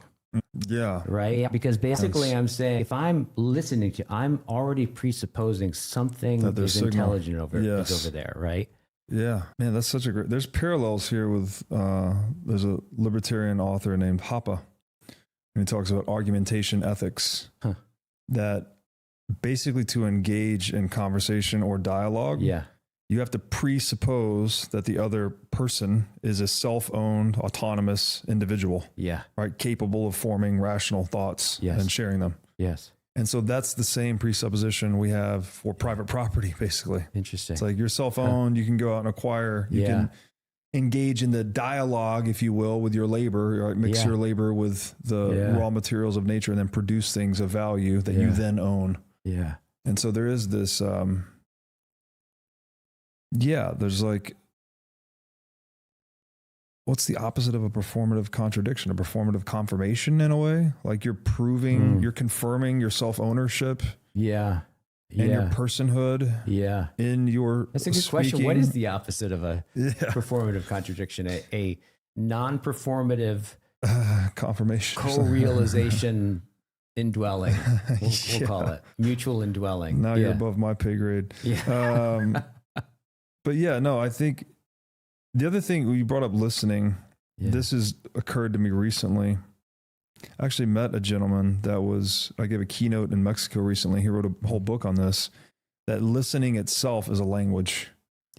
Right. That you are actively, not only like in the sense you're saying, right. You could follow signal, follow the logos, but also just in the raw sense of words, right? Like you say a word that you think means a certain thing and you have to presuppose that I think it means approximately the same thing for us to be able to have a fluid conversation. And that it is, we constantly think of the speaker, but you're also decrypting, right? And interpreting, with your ear, and you're drawing connections. You are.